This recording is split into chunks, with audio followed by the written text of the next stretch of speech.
Kempegowda statue, because this statue holds a lot of prominence, and mainly because of the upcoming 2023 elections. The JDS is miffed with the BJP, mainly with the state government, because according to protocol, they strongly believe that once the Prime Minister of India was here, the former Prime Minister will also have to be called in as well, but he was not called, and therefore the JDS was miffed with it. On the other hand, the Congress is miffed because they're calling that this is a one-upmanship. On this note, we will also quickly slip into a short break, but more news and updates on the other side. Stay tuned.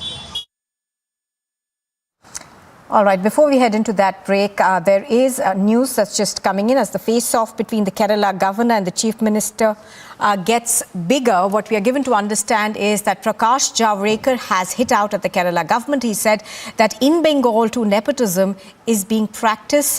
So is it being done in Kerala. Going on then to say that meritorious people are not getting a job in Kerala. Let's listen into what he said.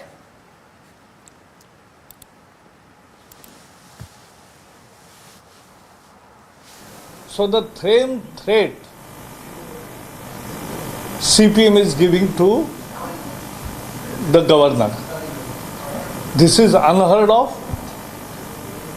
They are in the same mindset of 1947 when anarchists attacked the then Diwan Ramaswamy. So this is unacceptable. We condemn it. And he should withdraw the statement immediately. CM himself is calling names to governor. That is also not seen or heard. CPM has planned a gherao of Raj Bhavan with 1 lakh people. This is not the way to treat the constitution. He has given you the oath of office. Governor's duties, powers are all inscribed in constitution. You can't do this to constitutional post. And earlier also in Kannur University, when there was History Congress, there was some protest on the sideline and protesters were tried to manhandle the governor. That time police wanted to act, but Ragesh stopped them. That everybody has seen and you have reported. I was education minister and I know the UGC rules, and UGC rules have to be followed, that's all. So this is, we condemn CPM government's attitude towards governor, denigrating him, demeaning him, calling names, and also threatening him is the worst kind of politics ever seen by India. Second is the mayor's letter. Thiruvananthapuram Corporation Mayor has written a letter to the party secretary that you give the names whom we will recruit as a government employees. This is what CPM is doing for years together in Bengal also and now here also. This is denying fair opportunity to meritorious, hard-working, properly educated and honest 43 lakh unemployed youths of Kerala. This is denying them the opportunity. It's nothing but a scam. We demand that there should be inquiry under sitting High Court judge, because we don't believe, as the experience shows, that crime branch investigation many times is a whitewash, and we don't know what has happened to hardware.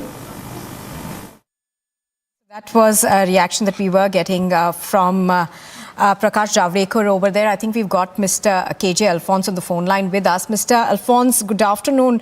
Mr. Alphonse, how do you see what's happening in Kerala? We just heard Prakash Javadekar over there say that this is totally unconstitutional, what's playing out. What do you make of it? I think what is happening in Kerala is completely unconstitutional. The Kerala communists do not respect the constitution, even though every time they quote the constitution. It's extremely unfortunate. Ever since this governor took charge, they've been undermining the authority of the governor, trying to remove him from chancellorship of various universities. When he questioned the illegal appointment of vice chancellors, they were willing to pounce on him, and so they don't let him function at all. It's very unfortunate. We have a very daring governor who upholds the constitution, who wants to make sure that things are done legally in Kerala. Now, every party post in Kerala, including that of vice chancellor, every post in Kerala in universities, including that of vice chancellors, it goes to party card holders. And now the latest one, of course, is Trivandrum Corporation Mayor herself, writing to the party secretary saying that we are going to recruit people in the government, in the corporation, and therefore you give us names. I think, how does a government function like this? I'm completely shocked because I'm from Kerala. Kerala has a tradition of upholding constitution. It's a very democratic state, has always been. But unfortunately, this communist government undermines every constitutional authority at every opportunity. It's extremely unfortunate. All right, Mr. Alfonso, appreciate your speaking to us on Republic TV. Thank you for joining us. So Mr. Alfonso over there also saying that he believes that this is completely unconstitutional. Of course, the BJP has been hitting out at the Vijayan government, saying that the manner in which this confrontation has gone ahead with the Kerala government actually removing the governor, Arif Muhammad Khan, as the chancellor of the Kerala Kalamandalam deemed to be university through an amendment is unconstitutional. Let's go across on the ground to Ashwin, who's been reporting on this. Now, Ashwin, this has now turned into a very pitched battle between the government and the governor. How do you see this going forward? We are told that, cadres are likely to actually gherao the Raj Bhavan also. Tell us more. Well, Nupur, absolutely. On November 15th, there's a huge Gherao Andolan that has been planned by the CPM, where it is estimated that 1 lakh cadres will surround the Raj Bhavan, and this has been scheduled for November 15th. The CPM has been working towards that. So Prakash Javadekar has made this comment about it, saying that such large numbers doing something like this is really, already the governor's post, his position as a chancellor has all been denigrated in a manner, in the worst way possible, is what he has stated. On top of that, we see one of the education minister, even stating to the media that the governor will face the consequences of what C.P. Ramaswamy, the former Diwan of Travancore, had faced, where he was attacked by the anarchists during 1947. So there is a clear cut of the attack that has been happening. We have also seen the finance minister stating very crudely that a person who is born in Uttar Pradesh cannot understand the education system in Kerala, directly hitting out at the birthplace of the governor where he is from. And we have also seen similar comments being made by several ministers of the Pinarayi Vijayan government. And the governor has very, very strongly pointed out the problems with such statements. In fact, he has withdrawn the pleasure withdrawn his pleasure of the finance minister Balagopal himself. Yesterday, when governor also spoke to Republic yesterday, he stated in future, if there is a bill that comes from the finance ministry, there is highly likely, he has hinted that highly likely that he won't even sign such bills. So there is, of course, a huge constitutional crisis that is staring right in front of us. But the way the things are rolling forward, on one side we see the Pinarayi Vijayan government, the chief minister, not even engaging with the governor or talking. In fact, the governor has stated for the past 3 years, the chief minister तस्वीर को लेकर जो तमाम यहाँ पर तैयारियां थीं, जो यहाँ पर गणमान्य व्यक्ति हैं, वो यहाँ पर प्रधानमंत्री नरेंद्र मोदी के स्वागत के लिए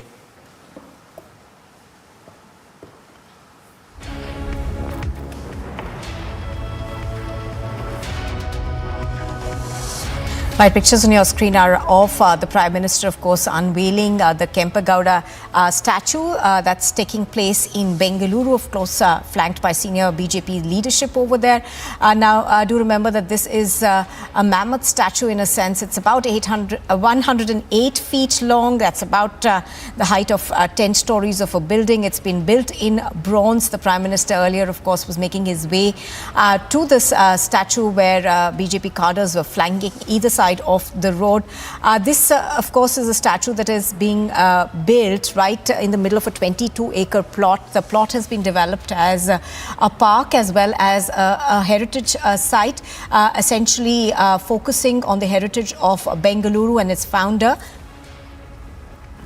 दौरा कई मायनों में बेहद खास है। विकास की तमाम सौगातें यहां पर देखने को मिली हैं। साथ ही साथ संस्कृति और धरोहर जो देश की रही है उसको भी किस तरह से संजोने का जो काम है वो प्रधानमंत्री नरेंद्र मोदी ने यहां पे किया है। तो प्रधानमंत्री ने नादप्रभु कैंपेगौड़ा की 108 फीट की ये कांस्य प्रतिमा है जिसका इन्होंने अनावरण किया है। स्टैचू ऑफ प्रॉस्पेरिटी इसका नाम दिया गया है।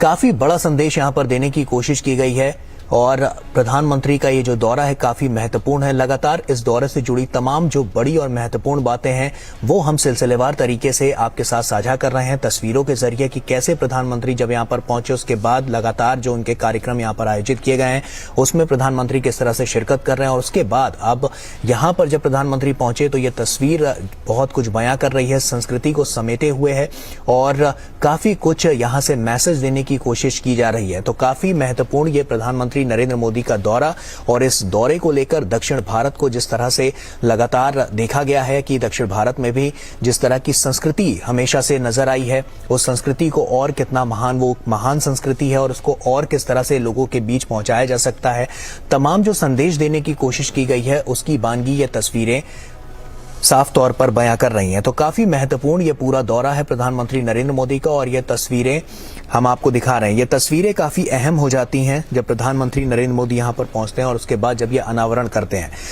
इस कांस्य प्रतिमा की अगर हम जो बात कर रहे हैं वो उसका अनावरण उन्होंने किया है। इसके बाद आपको बता दें कि बेंगलुरु में एक सार्वजनिक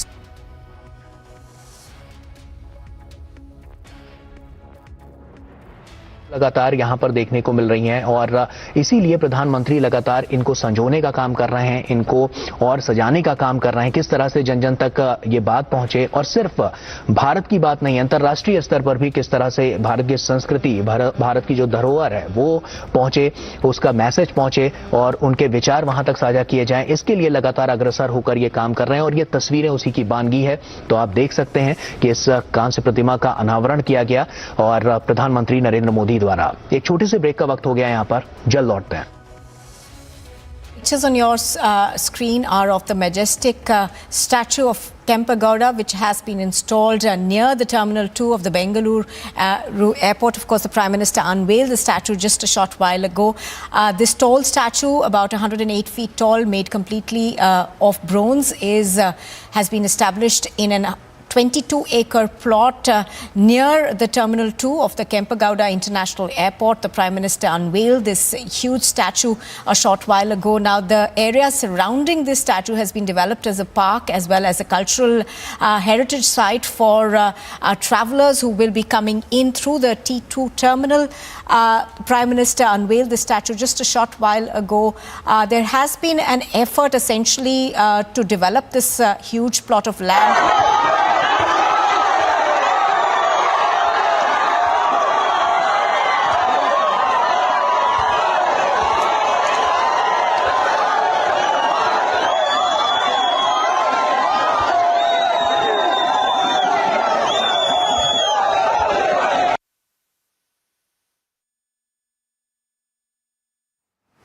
Well, the Prime Minister, of course, waving to his huge support base over there. These are BJP cadres and workers who have gathered around the statue to get a glimpse of the Prime Minister. And these are the kinds of crowds that the Prime Minister does attract wherever he goes. His personal popularity, of course, is uncontested. Right now, of course, at the Kempegowda statue, where he unveiled the statue a short while ago, there was also seen a large infrastructure push push as far as Bengaluru is concerned. He also inaugurated the Terminal 2 of the Kempegowda International Airport a while ago. And not just that, he also flagged off 2 trains. One, of course, is the Vande Bharat train that's going to be running between Mysore and Chennai. And the other one was the Kashi Express, which essentially is meant to take pilgrims to Kashi. So the Prime Minister waving to his huge crowd of supporters who've gathered over there. Prajwal is taking us through what's happening. Prajwal, a huge support for the Prime Minister coming in. Cadres of the BJP gathering to get a glimpse of him. Yes, now if you're looking at how things are going,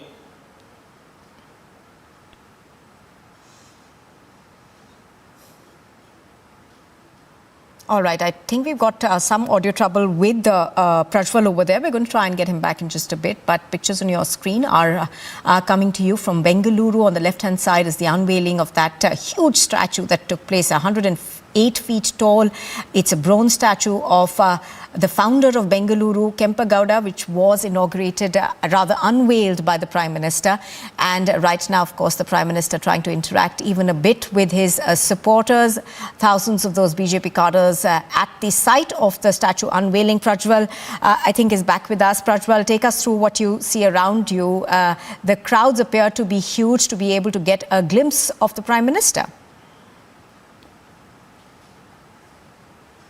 Understand is this is the crowd not at the airport, but this is the crowd which had gathered at Vidhan Sauda now before the statue was unveiled.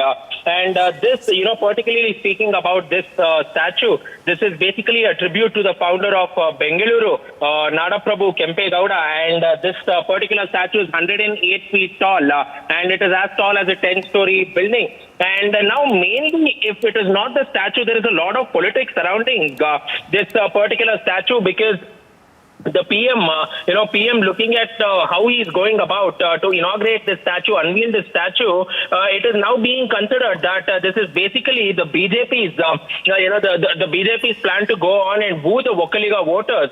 And this has become quite a vote catcher for the elections which are going to come next year.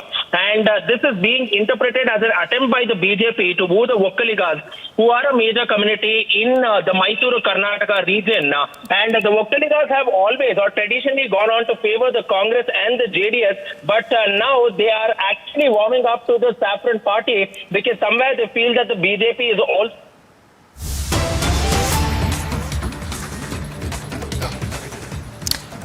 News just coming in, we are learning that 3 people have been arrested in the Dera follower murder case. Now, do remember that Prashant had been murdered yesterday. I think this was, he also was an accused in the sacrilege case, and we are given to understand that 3 people have been arrested following the murder of Prashant that took place in Faridkot.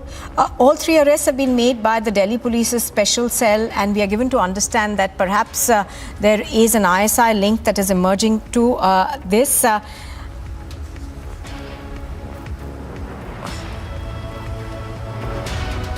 All right, we're going to try and get more details on this, but this is what we know so far, that this is being seen as an arrest that has taken place in the Dera Sacha Sauda follower case, where he was murdered. He was on his way to open his shop when he was gunned down by 2 bike-borne assailants, is what we understand. Now, 3 people have been arrested by the Delhi Police's special cell in this particular case, and we are given to understand that a wider link is also now emerging in terms of links being drawn to the ISI as well. Do remember that the person who was killed was an accused in the sacrilege case.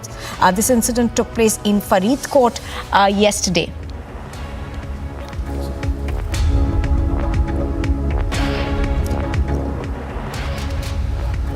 So pictures on your screen are of what happened and was captured on the CCTV. This murder took place yesterday. The crime branch of the Delhi Police has had a significant headway in this case. We are now learning that 3 people have been arrested by the special cell of the Delhi Police. There is a Khalistan ISI link that is now emerging to this particular case. Pictures on your screen are of how audacious this murder had been. The Dera Sacha Sauda follower, of course, was also an accused in the sacrilege case. Thereafter, he'd been given protection, but this murder took place as he was trying to open his shop in Faridkot yesterday.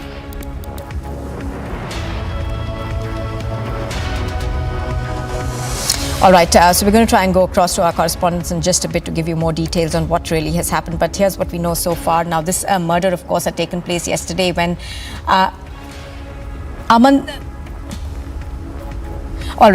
had taken place when the Dera Sacha Sauda follower had tried to open his shop. Amandeep has more details on this. Yes, Amandeep, tell us more.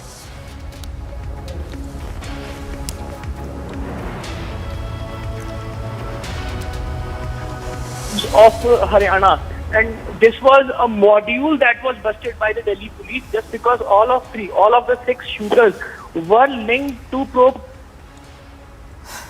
Goldie Barad, Harvinder Singh, just because they are getting the direct support and direct direction from these Khalistani elements, and in fact that is the reason.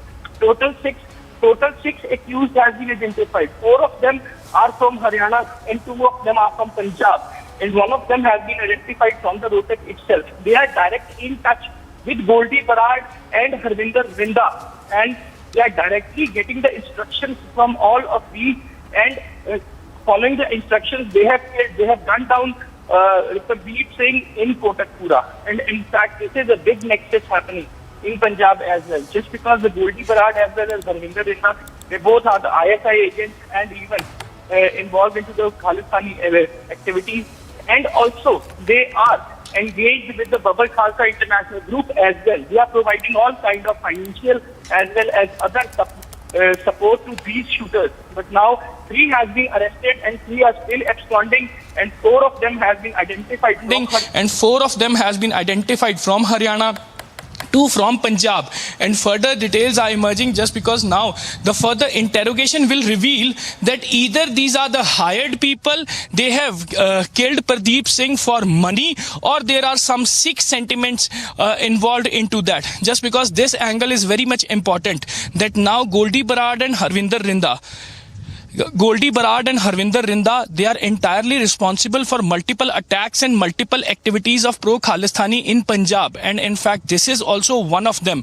And even one, Jatinder, who basically belongs to Rohtak. So now the police is investigating that either he was linked to any kind of pro-Khalistani group, or Babbar Khalsa International, or Khalistan Liberation Force, or Khalistan Zindabad Force. Either he was having any kind of connection with these groups, or he was just hired by these Goldie Barad and Harvinder Rinda. So this is the investigation that is being done by Punjab police as well as the Delhi police, just because now the joint operation will be launched as these 4 of them has been identified as the natives of Haryana. It's a very critical case that is emerging, just because before this never happened. Now the target killings are happening. If we talk about the Sudhir Suri or we talk about the Pradeep Singh, now the target killings are being done on the directions of the pro-Khalistani elements. And even just yesterday, after the killing of Pradeep Singh,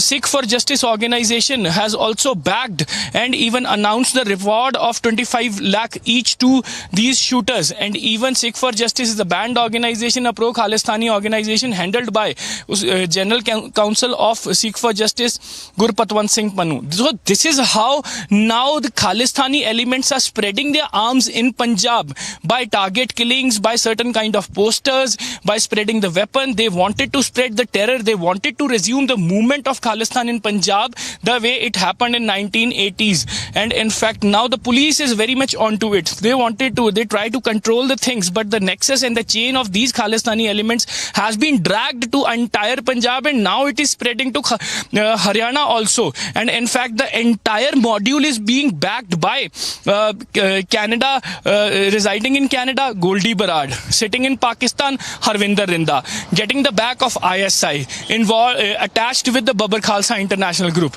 They are getting all kind of financial support from ISI, and in fact, further that finances has been diverted to Punjab for resulting these kinds of activities. And Pradeep Singh is one of the accused of the sacrilege cases. So basically, they are taking the shield of the Sikh sentiments and trying to spread their own agenda in Punjab. Yes.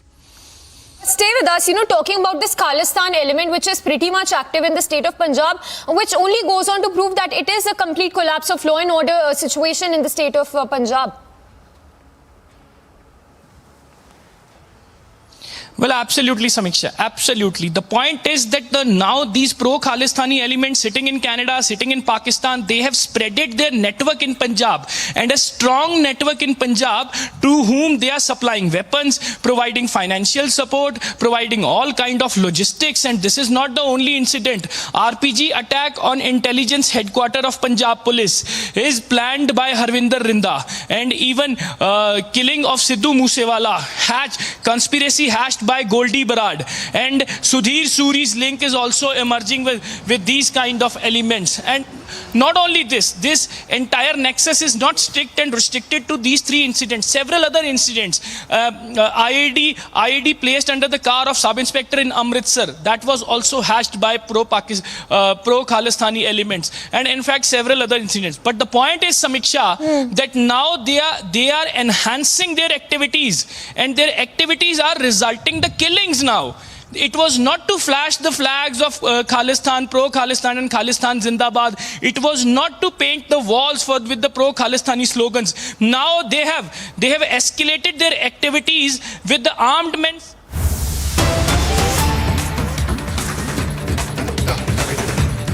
Businessman के remand letter को जनता के समक्ष public domain में media ने रखा है। आश्चर्य का विषय है, मीडिया आज वो रिमांड लेटर चला रही है, और उस रिमांड लेटर में 3 मुख्य बिंदु हमने अभी देखे हैं। मीडिया भी आज अखबारों में से छापा है मीडिया ने। मैं ये तीनों प्रश्न आपसे पूछूंगा और आपके माध्यम से आम आदमी पार्टी से पूछूंगा। इस रिमांड लेटर में सबसे महत्वपूर्ण विषय जो सामने आता है कि ये जो आबकारी नीति है उसमें किस प्रकार से एक बहुत बड़ा घोटाला हुआ और लगभग 2631 करोड़ इसका जो नुकसान है ये स्टेट एक्सचेकर को हुआ। और जब ये पूरा विषय एक घोटाले के नाते आगे आने लगा और सीबीआई की जांच इस पे बैठा दी गई, तो आपको जान के आश्चर्य होगा कि लगभग 140 मोबाइल फोन्स बदले गए। ये जो डिजिटल फुटप्रिंट्स होते हैं, डिजिटल एविडेंस होते हैं, इन डिजिटल एविडेंस को ढकने के लिए लगभग 140 मोबाइल फोन 34 लोगों ने बदला है, और इसमें एक्यूज्ड नंबर 1 कोई है तो उसका नाम है मनीष सिसोदिया। आप सोच के देखिए, मनीष सिसोदिया जी और उनके जो मित्रगण हैं, मनीष सिसोदिया जी की जो टोली थी, जिस टोली ने मिल करके ये एक घोटाला, शराब घोटाला, दारू घोटाला, एक्साइज पॉलिसी का घोटाला किया, जब इस पे जांच बैठाई गई तो डिजिटल एविडेंस छुपाने के लिए 140 मोबाइल फोन बर्बाद किए गए। 140 ऐसे मोबाइल फोन बर्बाद किए गए और नए खरीदे गए ताकि एविडेंस मिट सके। और बंधुगण, ऐसे 140 फोन पर मनीष सिसोदिया जी और उनके साथियों ने कुल मिलाकर के 1 करोड़ 20 लाख रुपए खर्च किए। 1 करोड़ 20 लाख रुपए इस प्रकार के 140 मोबाइल फोन। सोचिए, जो सादगी की कसम खाते थे, जो गारंटी लेते थे हम राजनीति में नहीं आएंगे, जो गारंटी लेते थे हम अपना खुद का घर नहीं बनाएंगे, जो गारंटी लेते थे हम जीवन भर ऑटो रिक्शा में चलेंगे, ऑटो में लटक लटक के आएंगे, हमारे पास तो मोबाइल फोन और हमारे पास लैपटॉप नहीं है, उस मनीष सिसोदिया ने अरविंद केजरीवाल के कहने पे ऐसा 140, देखिए जरा किसी का फोन आ रहा है, आएगा फोन, आएगा लोगों का, लोग जग गए हैं अब। 140 मोबाइल फोन इस तरह के डिस्ट्रॉय किए मनीष सिसोदिया जी ने, आप सोचिए। और केवल इतना ही नहीं, इसमें एक बहुत महत्वपूर्ण सवाल उठता है nexus between the political persons, government officials and liquor manufacturers. और इसके अंतर्गत एक सवाल इस रिमांड लेटर में उठता है जो कि मीडिया ने पूछा है कि ये जो आबकारी नीति थी, दिस एक्साइज पॉलिसी, ये आबकारी नीति दिल्ली सरकार ने कब डिक्लेयर किया, इसे पब्लिक कब किया? दिल्ली सरकार ने इसे 5 जुलाई 2021, 5 जुलाई 2021 को ये पब्लिक करती है। मगर आपको जान के वैसे आश्चर्य होगा नहीं, है इनका चरित्र यही। मई 31, 2021 को, एक महीने पहले, ये पूरी नीति की जो कॉपी थी, the copy of the whole excise policy which was declared on 5th of July 2021 was in fact leaked. इसे लीक कर दिया गया था, इसे दे दिया गया था पहले से ही मनीष सिसोदिया के मित्रों को, मैन्युफैक्चरर्स को और कार्टेल्स को। ये जो समूह था मैन्युफैक्चरर्स का, जो गोरख धंधा कर रहे थे मनीष सिसोदिया के लिए, उनको ये पहले से ही दे दिया गया था ताकि ये अपनी तैयारी पहले से करके रखे। आश्चर्य का विषय जो मैं आगे कहने वाला हूं उस पर आप गौर फरमाइए। आगे ये कहते हैं, it has been revealed that there are approximately 3,400 cases where the excise officials deputed to approve the stocks uploaded by the L1 wholesaler have approved the same between 10 p.m. to 7 a.m. whereas the official working hours as per excise department is 8 a.m. to 8 p.m. जो excise department है, ये जो आबकारी विभाग है, ये जब licence देती है तो ये लाइसेंस को अपलोड करना, ये होलसेल के विषय को समझना, उनको लाइसेंस इत्यादि देना, इसका काम ये सुबह होना चाहिए जब सूरज सर के ऊपर हो।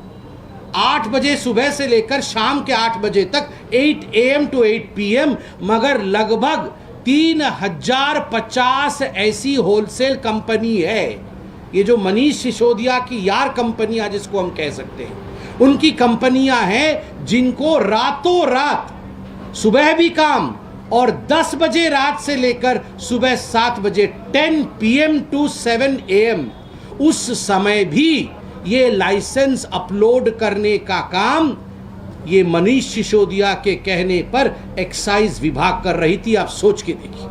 और सबसे बड़ा विषय जो इस रिमांड लेटर में है और जो आज मीडिया ने उछाला है, अखबारों की सुर्खियां जो बनी है, इस पूरे विषय में घोटाले के कारण जिस प्रकार का अनड्यू फेवर मनीष सिसोदिया और केजरीवाल जी ने अपने यारों को पहुंचाया, एडवांस पेमेंट किया गया। 2 बिजनेसमैन गिरफ्तार हुए हैं और उनसे मालूम पड़ा है कि केवल 2 बिजनेसमैन से 100 करोड़ रुपए एडवांस पेमेंट लिया गया है। 100 करोड़ रुपए एडवांस पेमेंट। आप सोच के देखिए, 1 करोड़ 2 करोड़ 3 करोड़ नहीं, 2-3 करोड़ का ये तो मोबाइल फोन ही बदल लेते हैं। 100 करोड़ 2 कंपनियों से इन्होंने एडवांस पेमेंट लिया है, तो ये पूरा घोटाला कितना बड़ा होगा। और इसी विषय को ध्यान में रखते हुए, क्योंकि मनीष सिसोदिया जानते कि वो घिर चुके हैं, जब ये पूरा विषय सीबीआई में गया, जब इस पे जांच पड़ताल शुरू हुई, तो मनीष सिसोदिया जी ने अपने ही व्यक्ति, अपने पीए, अपने ओएसडी निखिल जी से एक चिट्ठी लिखवाई।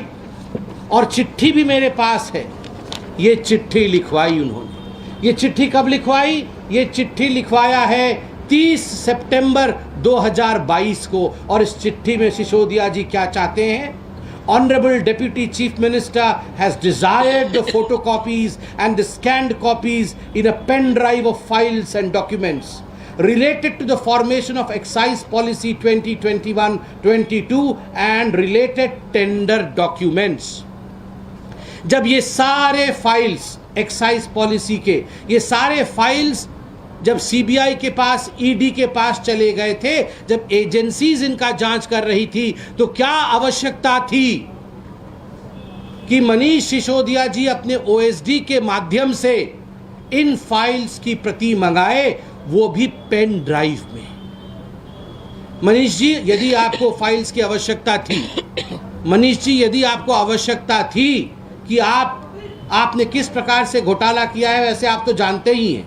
आप उसमें किसी प्रकार से फेर बदल करना चाहते थे तो आप सीबीआई से फाइल मंगाते ना, आप ईडी को ये चिट्ठी लिखते। आपने अपने ही मंत्रालय को चिट्ठी लिखा कि फाइल हमें दीजिए, जिसको कि कानून मंत्रालय को अंततोगत्वा बंद करना पड़ा। This reeks of the fact that Manish Sisodia very well knew that he has committed corruption, he has committed a crime which is beyond what anyone in Delhi could have ever imagined, and that's the reason as to why he wanted the files with him so that he could change the notations in the file. But शुक्रगुजार हूं मैं इस देश के कानून का कि देश के कानून ने ये होने नहीं दिया। बंधुगण, बार बार भारतीय जनता पार्टी दिल्ली प्रदेश ने ये सवाल उठाए थे कि आपने किस प्रकार होलसेलर्स को रिटेल में आने दिया, आपने किस प्रकार कार्टेल बनने दिया आबकारी नीति में, और ये पूरा का पूरा खेल इल्लीगल तरीके से कार्टेल बनाने का था। कार्टेल का मतलब एक समूह होता है, एक ग्रुप होता है, और इस ग्रुप का काम होता है अपनी बेनिफिट देखना और स्टेट को चूना लगाना, टोपी पहनाना। स्टेट का पैसा कैसे इसके जेब में जाए, ये जो कार्टेल बना था, ये मनीष सिसोदिया जी के कहने पर कार्टेल बना था, शराब नीति के कार्टेल। और इस कार्टेल के कारण 100 करोड़ से अधिक रुपए मनीष सिसोदिया जी ने केवल 2 कंपनी से लिया है, और आपने बाकी स्टिंग ऑपरेशन इत्यादि देखा है। तो ये जो बहुत बड़ा घोटाला है, यह जिस प्रकार से अरविंद केजरीवाल और आम आदमी पार्टी ने किया है, आज यह प्रश्न भारतीय जनता पार्टी उठाती है। और अंत में मैं इतना ही कहना चाहूंगा, जहां तक गारंटी का सवाल है, जो वारंटी में है वो गारंटी क्या देंगे? जिन लोगों की खुद की आज वारंट चल रहे हैं, जिनके लिए आज करप्शन पे वारंट है, वो क्या गारंटी देंगे? जिन लोगों ने कहा हम सरकार में नहीं आएंगे, हम राजनीति नहीं करेंगे, गारंटी देते हैं वो अगले दिन पार्टी बना करके आए। जिन लोगों ने कहा हम गाड़ी नहीं लेंगे, गारंटी देते हैं उन लोगों ने गाड़ी खरीदी, आज सरकारी गाड़ी में घूम रहे हैं। जिन लोगों ने कहा हम सरकारी घर नहीं लेंगे, गारंटी देते हैं, उस गारंटी को उन्होंने पैरों तले रोंधा। जिन लोगों ने कहा हम भ्रष्टाचार की सफाई करेंगे, उन लोगों ने उस गारंटी को तोड़ करके आज भ्रष्टाचार की पराकाष्ठा को स्थान दिया है दिल्ली में। आज कट्टर बेईमान, कट्टर भ्रष्ट पार्टी बन के आम आदमी पार्टी उभरी है। इतना ही कह के मैं अपने वक्तव्य को समाप्त करूंगा। मैं निवेदन करूंगा आदरणीय आशीष सूद जी से कि यदि वो इस पे कुछ जोड़ना चाहें तो स्वागत है। बहुत बहुत धन्यवाद माननीय संबित पात्रा जी।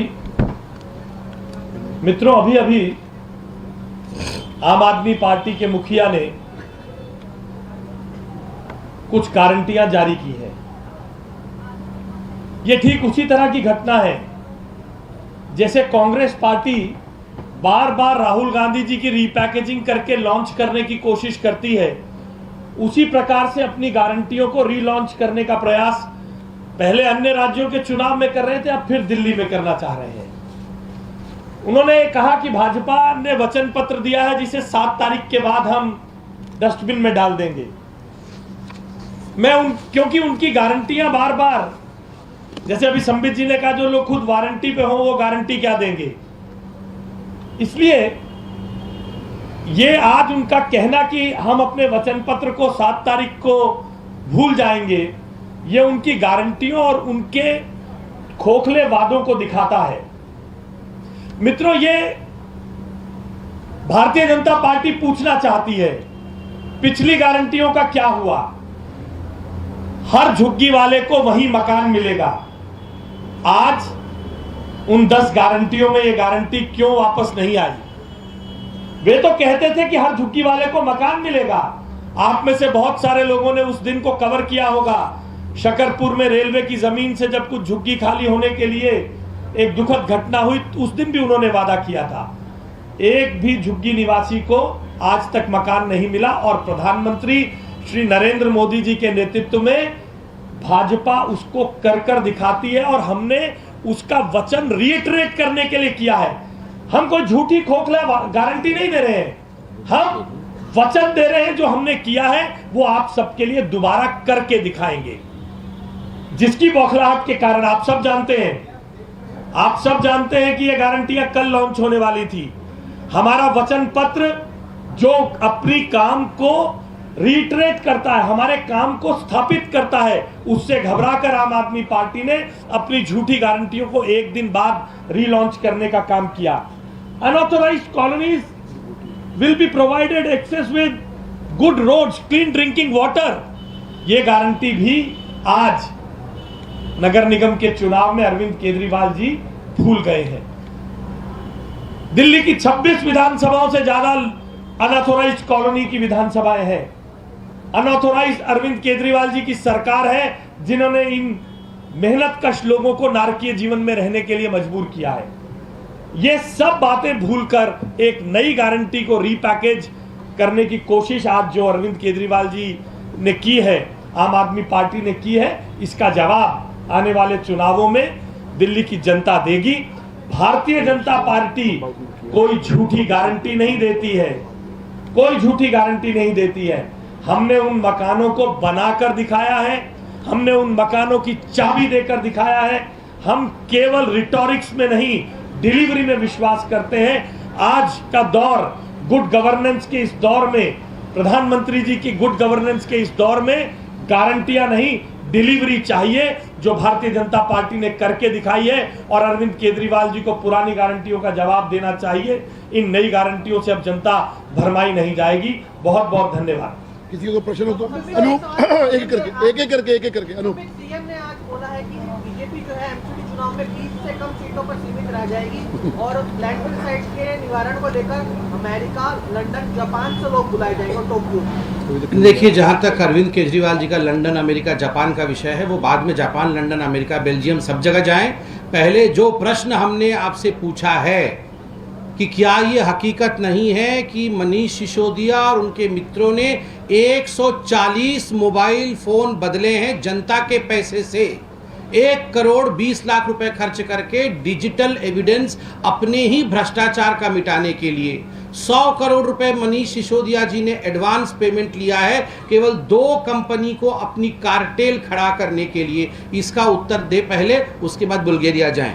मोहित, there are serious questions that have been leveled on the Aam Aadmi Party, including that how Manish Sisodia was trying to get into the probe and he asked for the specific fines, but no clear answer has come from the Aam Aadmi Party. Whenever they have been asked this question, Arvind Kejriwal says because the Aam Aadmi Party is gaining in Gujarat, that is why BJP is indulging into such politics, but no clear answer. See, as far as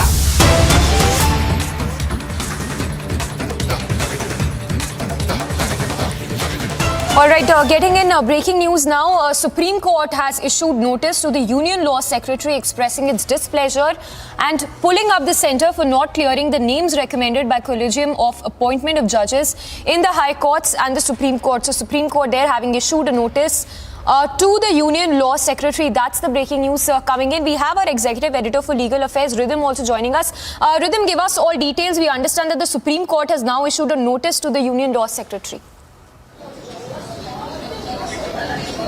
Absolutely, Samiksha. The Supreme Court comes down heavily on the centre for the delay in approving names that they have given for the collegium, by the collegium for judges in the High Court and the Supreme Court. The courts say they are losing the chance to have eminent people. Post the second reiteration, only appointments have to be issued. Today, a notice goes across to the Law Secretary to answer as to why these names that have been given are not acceptable. What is this? And whether in the next hearing they gave a hint there will be a contempt. Keeping collegium recommendations on hold is not acceptable, the Supreme Court says, as it issues a notice to the Union Law Secretary. Even earlier, we've seen a lot of different words coming out from the Law Minister and others on what and how judges need to be appointed. Today, the system in the country is such that judges in India are appointed by a collegium system. Those names have been given over to the central government, and people need to be judges in the High Court and the Supreme Court. Therefore, today, what the centre is telling, the Supreme Court is telling the centre, Samiksha, is the center withholding the names that have been approved by the collegium is absolutely unacceptable. We have to see what's going to happen, but for now it's a serious thing that now the law secretary will have to answer what the bench of Justice Kishan Kaul and Justice Oka have said, making strong critical remarks against the center that's withholding the names that have been approved for the collegium. Remember, the bench is actually considering a contempt petition that is there against the center not approving 11 names reiterated by the SC collegium. So this is a tussle that we are seeing ongoing between the judiciary as well as the center on how judges need to be appointed. Also, as the judges are appointed under the collegium system, the Supreme Court asks the center to expedite the matter and ensure that the judges' names that have been given in the High Court and the Supreme Court are immediately accepted. All right, Rhythm, thank you for breaking it down for us. So that's the breaking update coming in. Supreme Court having issued a notice to the Union Law Secretary. We'll slip into a very short break for now. News breaks to continue on the other side of this break. Apex Court to hear plea related to protection of alleged shivling at Gyanvapi. Crucial hearing at 3 p.m. today. And Supreme Court to also hear plea seeking stay on demolition of Afzal Khan's tomb in Maharashtra's Satara district.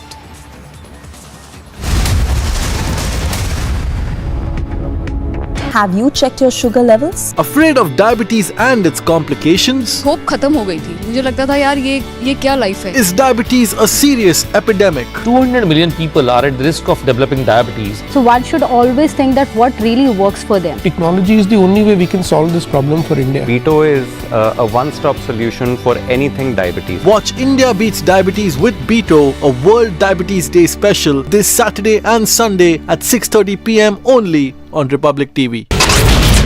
From the first rally spot of Anurag Thakur, this is Shimla Grameen. People here, women, children, youngsters, elders have come out. First time I'm seeing early in the morning.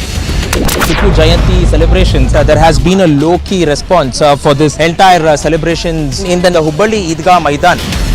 The BJP is taking out a massive protest outside the corporation demanding resignation of the mayor of Thiruvananthapuram.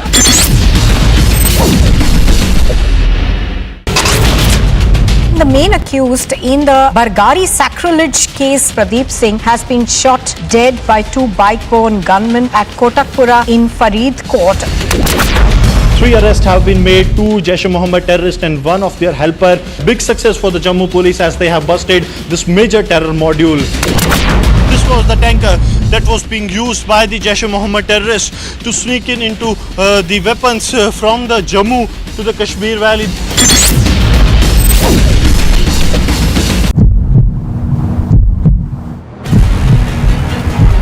BJP state president walking towards the protesters demanding the resignation of Arya Rajendran, the mayor. At the same time, water cannons and tear gas are being used.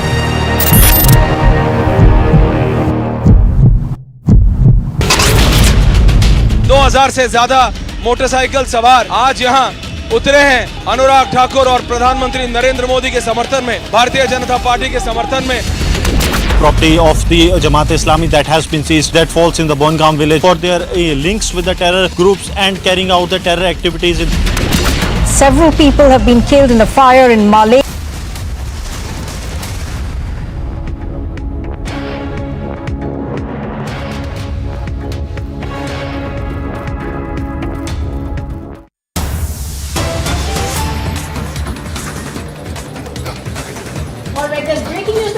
From the top court of the country, where the Supreme Court issues a notice to the Law Secretary. This is a plea that is asking for the collegium recommendations to be accepted by the central government. And as this plea comes forward, very, very clearly today, the Supreme Court says, issues notice to the Law Secretary, expresses displeasure at the Law Secretary, at the central government rather, for not having taken on the recommendations made by the collegium. Viewers, just to put it simply, in India, judges are appointed by the collegium system. The Supreme Court has... High Court and the Supreme Court in the past few days, we've seen a Supreme Court. In the past few days, we've seen a tussle between the Supreme Court and the central government, where the central government, the law minister, has made certain statements about how judges need to be appointed. There has been a controversy over this even earlier. There was NJAC and other things. But today, why this becomes interesting is the law secretary will have to explain to the Supreme Court why the names that they have given for judges to be appointed have not been done. We're back after a short break, but one of the top stories we continue tracking through the day. Stay with us.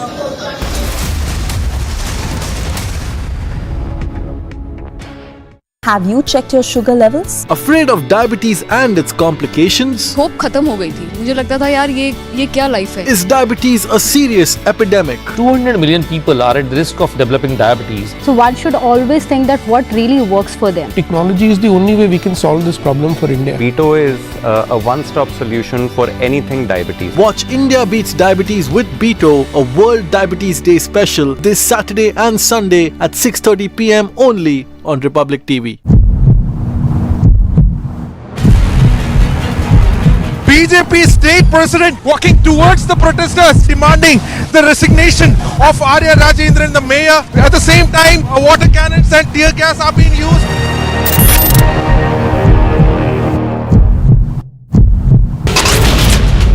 2000 से ज्यादा motorcycle सवार आज यहाँ उतरे हैं अनुराग ठाकुर और प्रधानमंत्री नरेंद्र मोदी के समर्थन में, भारतीय जनता पार्टी के समर्थन में.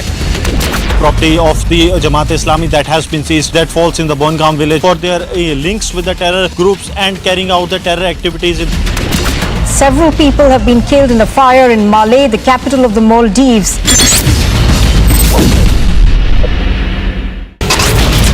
From the first rally spot of Anurag Thakur, this is Shimla Gramin. People here, women, children, youngsters, elders have come out. First time I'm seeing early in the morning. Tipu Jayanti celebrations, there has been a low-key response for this entire celebrations in the Hubballi Eidgah Maidan. The BJP is taking out a massive protest outside the corporation demanding resignation of the mayor of Thiruvananthapuram.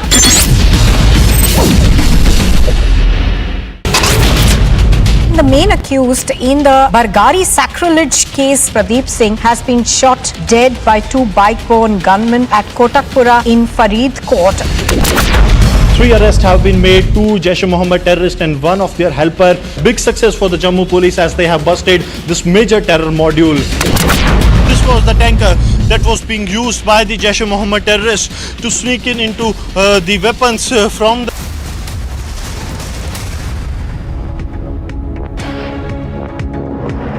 Starting with our top story, the Supreme Court has issued notice to the Union Law Secretary. The Supreme Court, we understand, has expressed its deep displeasure and has even pulled up the centre for not clearing the names that were recommended by the Collegium for appointment of judges in the High Courts and the Supreme Court. So that's the latest coming in. The Supreme Court having issued a notice to the Union Law Secretary expressing its displeasure, saying that why the names were not cleared that were recommended by the Collegium for appointment of judges, not just in the High Court but in the Supreme Court as well. So we understand that the Union Law Secretary will have to give a reply to this notice. It has been issued by the Apex Court to the Union Law Secretary. So the Supreme Court essentially pulling up the centre for not clearing the names that were recommended. We have Rhythm joining us from the Delhi newsroom.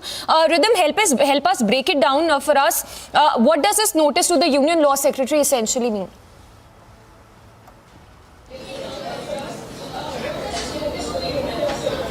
Let me just tell our viewers that as we are speaking here, in the Collegium case, the Supreme Court has now issued... I can hear my echo, so I'm sorry for that. The Supreme Court has issued a notice to the Law Secretary in the Collegium case where judges need to be appointed in this case.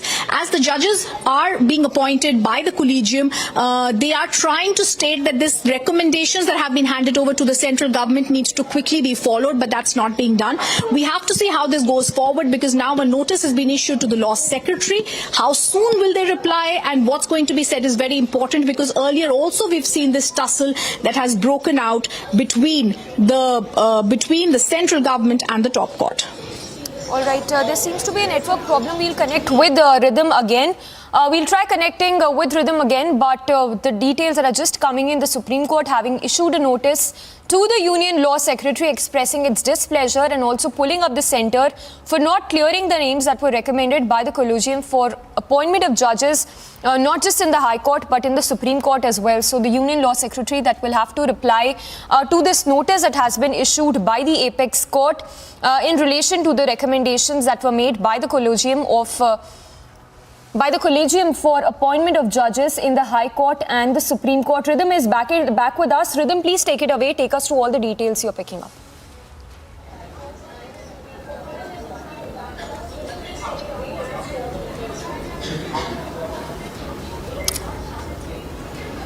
Okay.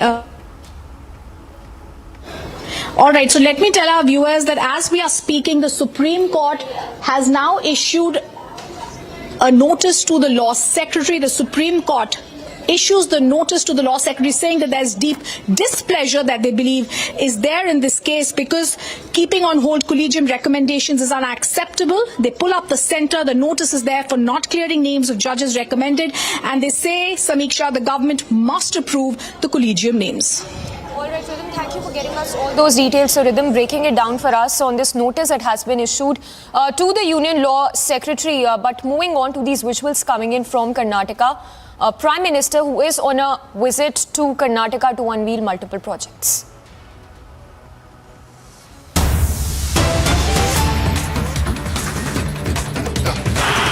Bharat माता की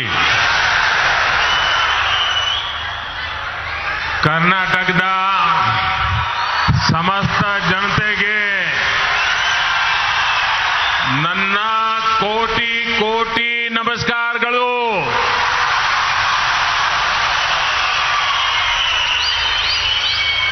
मंच पर विराजमान पूज्य स्वामी जी, कर्नाटका के governor Shri Thawarchand Gehlot ji, यहां के लोकप्रिय मुख्यमंत्री श्री बसवराज बोम्मई जी, पूर्व मुख्यमंत्री श्रीमान येदियुरप्पा जी, केंद्रीय मंत्रिमंडल के मेरे सहयोगीगण, राज्य सरकार के मंत्री, सांसदगण, विधायकगण, अन्य सभी महानुभाव और विशाल संख्या में पधारे हुए मेरे प्यारे भाइयों और बहनों,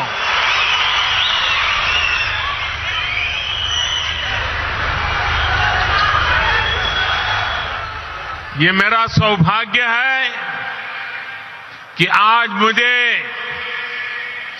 बेंगलुरु में एक बहुत विशेष दिन पर आने का अवसर मिला है। आज कर्नाटका की, देश की दो महान संतानों की जन्म जयंती है। संत कनकदास जी ने हमारे समाज को मार्गदर्शन दिया, तो उनके ओवावाज ने हमारे गौरव, हमारी संस्कृति की सुरक्षा के लिए योगदान किया। मैं इन दोनों विभूतियों को पुनः एक बार नमन करता हूं। साथियों, आज इन महान विभूतियों को सम्मान देते हुए हम बेंगलुरु के कर्नाटका के विकास और विरासत दोनों को सशक्त कर रहे हैं। आज कर्नाटका को पहली made in India Vande Bharat train मिली। ये ट्रेन चेन्नई, देश की स्टार्टअप कैपिटल बेंगलुरु और धरोहरों के शहर मैसूरू को आपस में जोड़ती है। कर्नाटका के लोगों को अयोध्या, प्रयागराज और काशी के दर्शन कराने वाली भारत गौरव काशी दर्शन ट्रेन, इसकी भी आज शुरुआत हुई है। आज केम्पेगौड़ा इंटरनेशनल एयरपोर्ट के दूसरे टर्मिनल का भी उद्घाटन हुआ है। मैंने सोशल मीडिया पर एयरपोर्ट के नए टर्मिनल की कुछ तस्वीरें पोस्ट की थी और आज वहां जाकर लगा कि नया टर्मिनल तस्वीरों में जितना सुंदर दिख रहा है उससे भी ज्यादा भव्य है, आधुनिक है। ये बेंगलुरु के लोगों की बहुत पुरानी मांग थी जो अब हमारी सरकार पूरा कर रही है। साथियों, मुझे नाडप्रभु केम्पेगौड़ा जी की 108 फीट की प्रतिमा के अनावरण और उनके जलाभिषेक का भी अवसर मिला। नाडप्रभु केम्पेगौड़ा की विशाल प्रतिमा हमें भविष्य के बेंगलुरु, भविष्य के भारत के लिए निरंतर समर्पित भाव से मेहनत करने की प्रेरणा देगी। भाइयों और बहनों, ये मेरा सौभाग्य है कि आज पूज्य स्वामी जी ने जिस प्रकार से आशीर्वाद दिए, जिस प्रकार से भावना प्रकट की, मैं हृदय से उनका आभार व्यक्त करता हूं। साथियों, आज पूरी दुनिया में भारत की पहचान स्टार्टअप के लिए है और भारत की इस पहचान को सशक्त करने में बहुत बड़ी भूमिका हमारे बेंगलुरु की है। स्टार्टअप सिर्फ एक कंपनी भर नहीं होता, स्टार्टअप एक जज्बा होता है, कुछ नया करने का जज्बा, कुछ हटकर के सोचने का जज्बा। स्टार्टअप एक विश्वास होता है हर उस चुनौती के समाधान का जो देश के सामने है।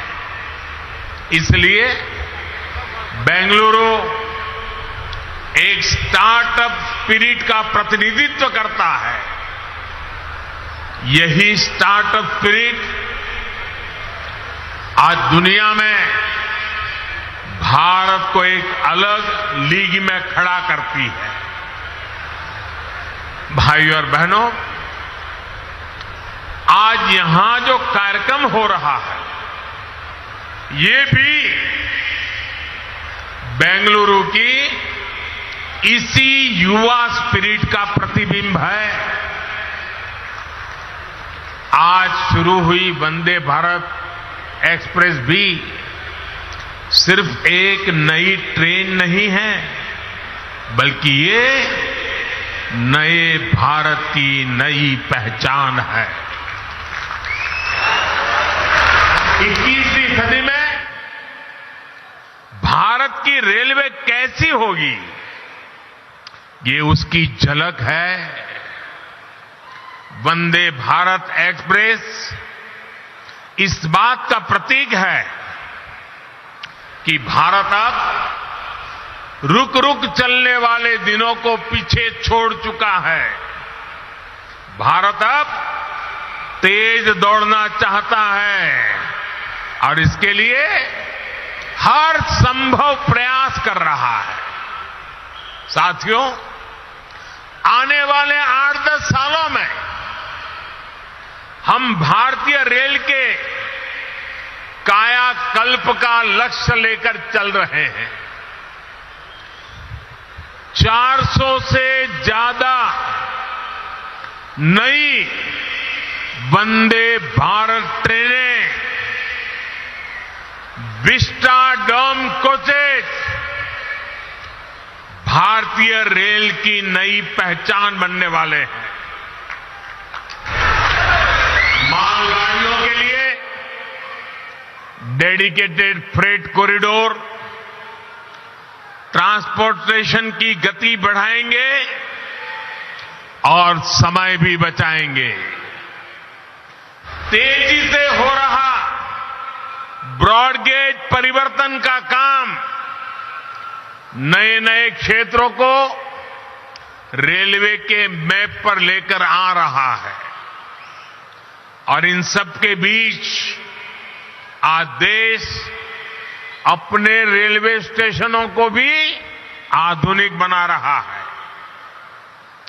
आज आप बेंगलुरु के सर एम विश्वेश्वरैया जी के रेलवे स्टेशन जाते हैं तो एक अलग ही दुनिया का अनुभव होता है।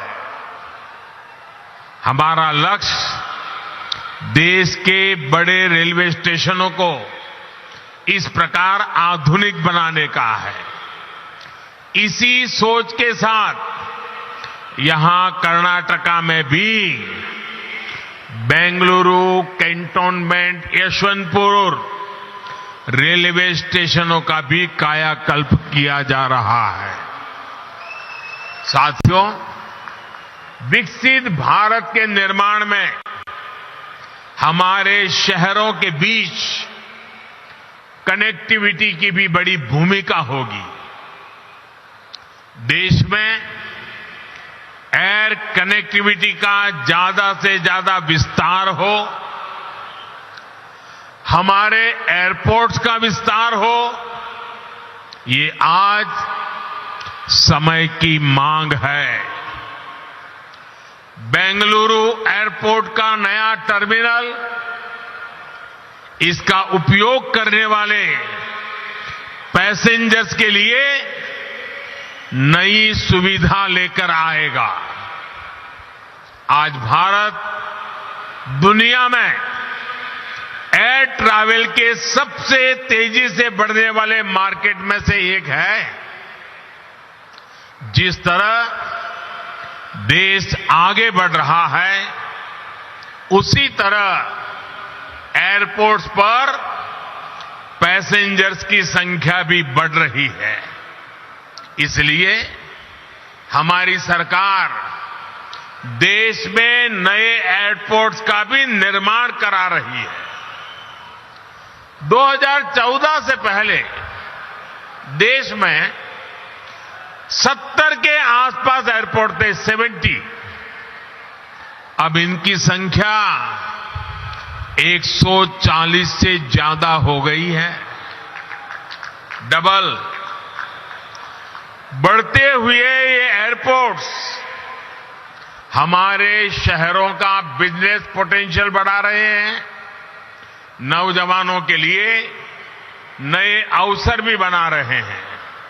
साथियों, आज पूरी दुनिया में भारत में निवेश के लिए जो अभूतपूर्व विश्वास बना है, उसका बहुत बड़ा लाभ कर्नाटका को भी मिल रहा है।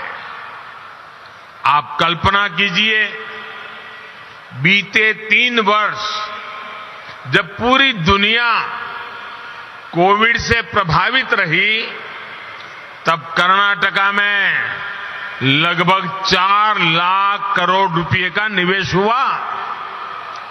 पिछले वर्ष एफडीआई को आकर्षित करने में कर्नाटका देश में अग्रणी रहा है।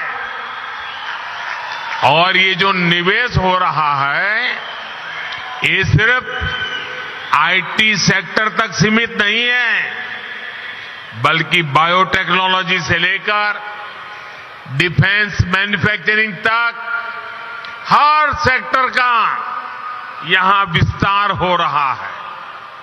देश में एयरक्राफ्ट और स्पेसक्राफ्ट इंडस्ट्री में 25% हिस्सेदारी ये हमारे कर्नाटका की है।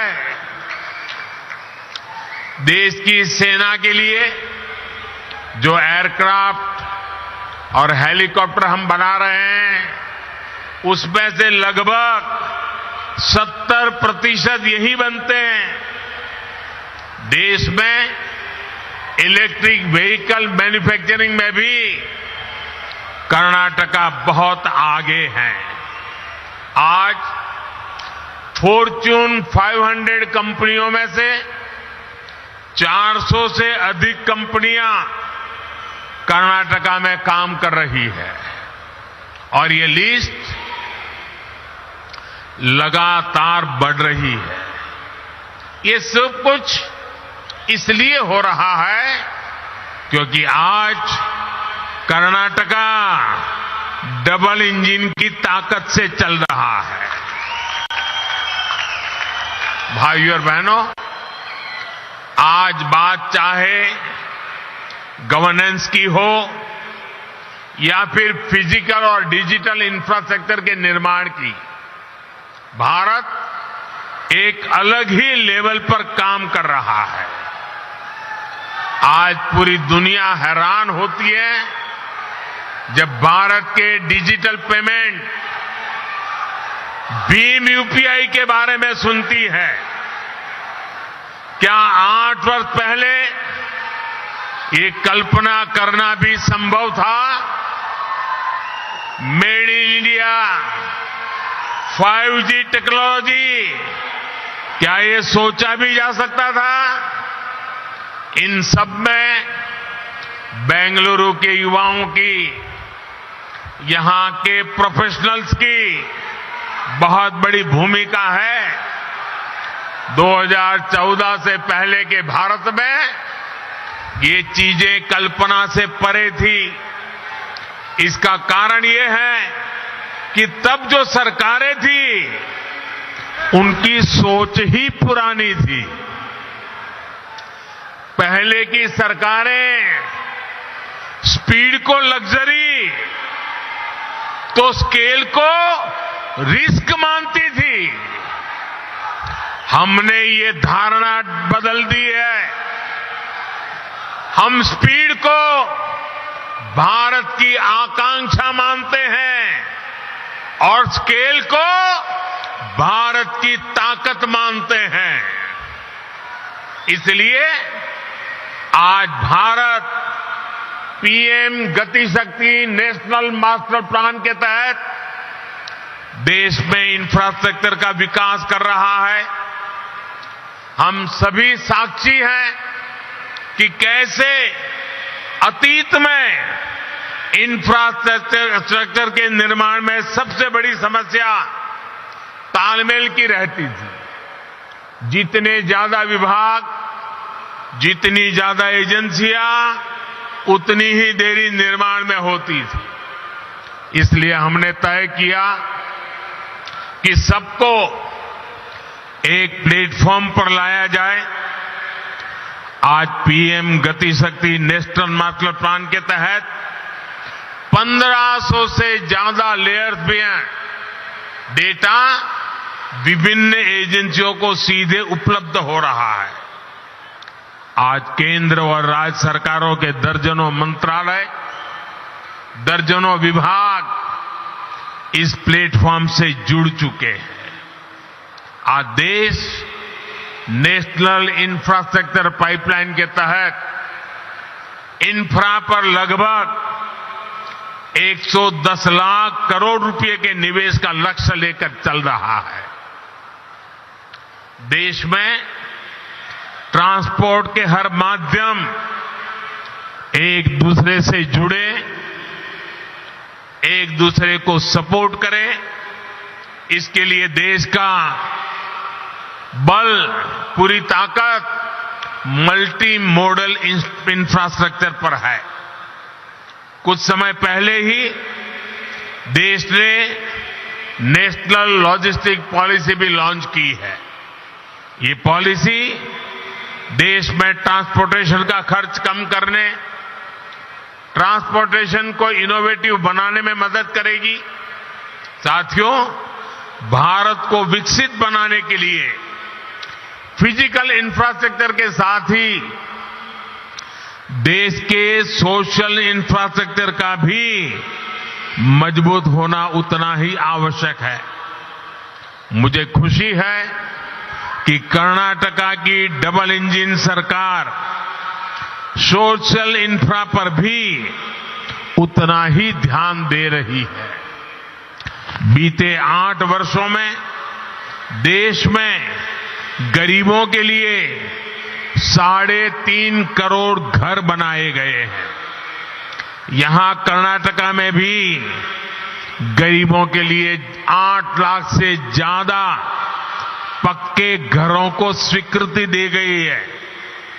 जल जीवन मिशन के तहत सिर्फ 3 वर्षों में ही देश में 7 करोड़ से अधिक घरों में पाइप से पानी की सुविधा पहुंचाई गई है।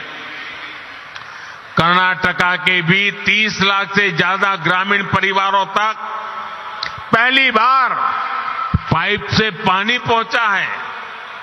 आयुष्मान भारत योजना के तहत देश के 4 करोड़ गरीबों को अस्पताल में मुफ्त इलाज मिला है।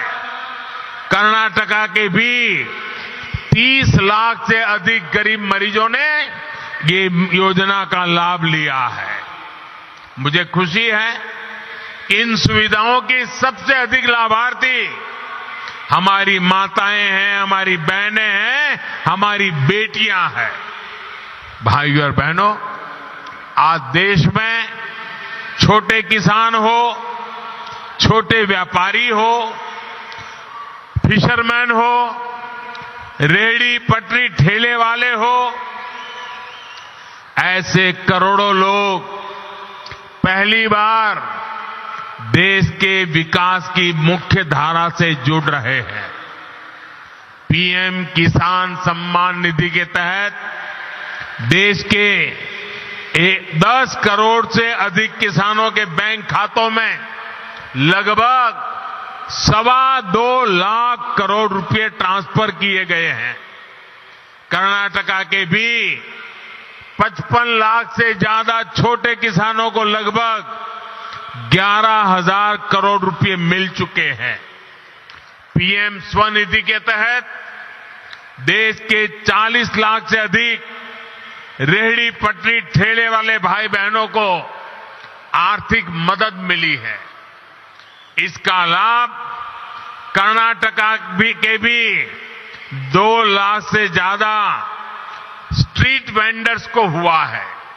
साथियों, इस बार 15 अगस्त को लाल किले से मैंने अपने देश की विरासत पर गर्व की बात कही थी।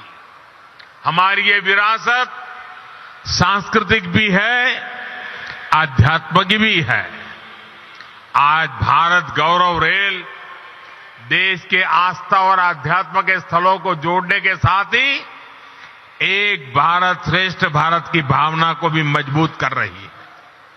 इस वर्ष अब तक देश के अलग अलग हिस्सों के लिए इस ट्रेन की 9 यात्राएं पूरी हो चुकी हैं।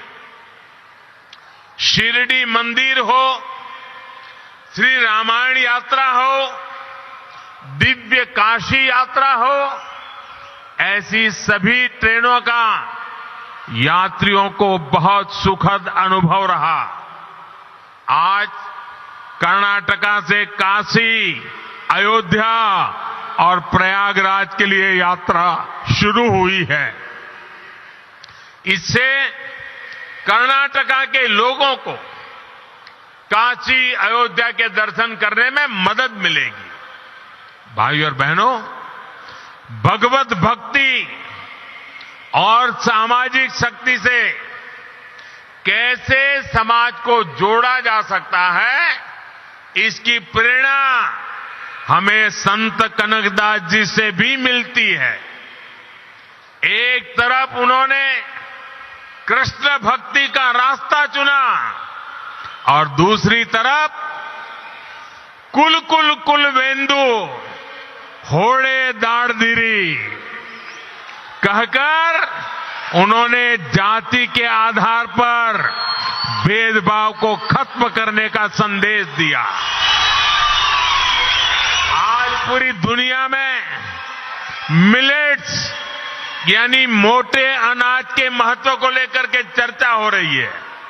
संत कनकदास जी ने उस दौर में ही मिलेट का महत्व स्थापित कर दिया था। उनकी रचना थी राम धान्य चरिते।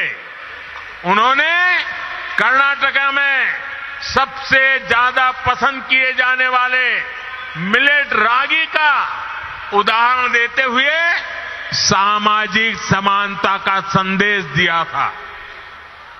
भाइयों और बहनों, आज हमारा प्रयास है कि बेंगलुरु शहर का विकास वैसे ही हो जैसे नाडप्रभु केम्पेगौड़ा जी ने कल्पना की थी। इस शहर की बसावट यहां के लोगों को केम्पेगौड़ा जी की महान देन है। इस बसावट में उन्होंने जिन बारीकियों का ख्याल रखा है वो अद्भुत, अद्वितीय है। सदियों पहले उन्होंने बेंगलुरु के लोगों के लिए कॉमर्स, कल्चर और कन्वीनियंस की योजना तैयार कर दी थी। उनकी दूरदृष्टि का फायदा आज भी बेंगलुरु के लोगों को मिल रहा है। आज व्यापार, कारोबार, उसके रूप रंग भले ही बदल गए हो, लेकिन पेटे आज भी बेंगलुरु की कॉमर्शियल लाइफलाइन बना हुआ है। नाडप्रभु केम्पेगौड़ा जी का बेंगलुरु की संस्कृति को भी समृद्ध करने में अहम योगदान है। यहां का मशहूर गवि गंगाधरेश्वर मंदिर हो या बसवनगुड़ी इलाके के मंदिर, इनके जरिए केम्पेगौड़ा जी ने बेंगलुरु की सांस्कृतिक चेतना को हमेशा के लिए जीवंत बना दिया। बेंगलुरु शहर के लोग इस शहर की ऐसी बेमिसाल बसावट के लिए केम्पेगौड़ा जी के हमेशा आभारी रहेंगे। साथियों, बेंगलुरु अंतर्राष्ट्रीय शहर है। इसे हमें अपनी विरासत को संवारते हुए आधुनिक इंफ्रास्ट्रक्चर से समृद्ध करना है। ये सबका प्रयास से ही संभव है। एक बार फिर आप सभी को नए प्रोजेक्ट के लिए मैं बहुत बहुत बधाई देता हूं। पूज्य संतगण ने आकर के आशीर्वाद दिए, मैं उनका आभार व्यक्त करता हूं। और इतनी बड़ी तादाद में उमंग और उत्साह से भरे हुए कर्नाटका के नौजवान, कर्नाटक की माताएं बहनें, यहां का किसान हमें आशीर्वाद दे रहा है। मैं हृदय से आपका बहुत बहुत आभार व्यक्त करता हूं। धन्यवाद। बहुत बहुत धन्यवाद माननीय प्रधानमंत्री जी।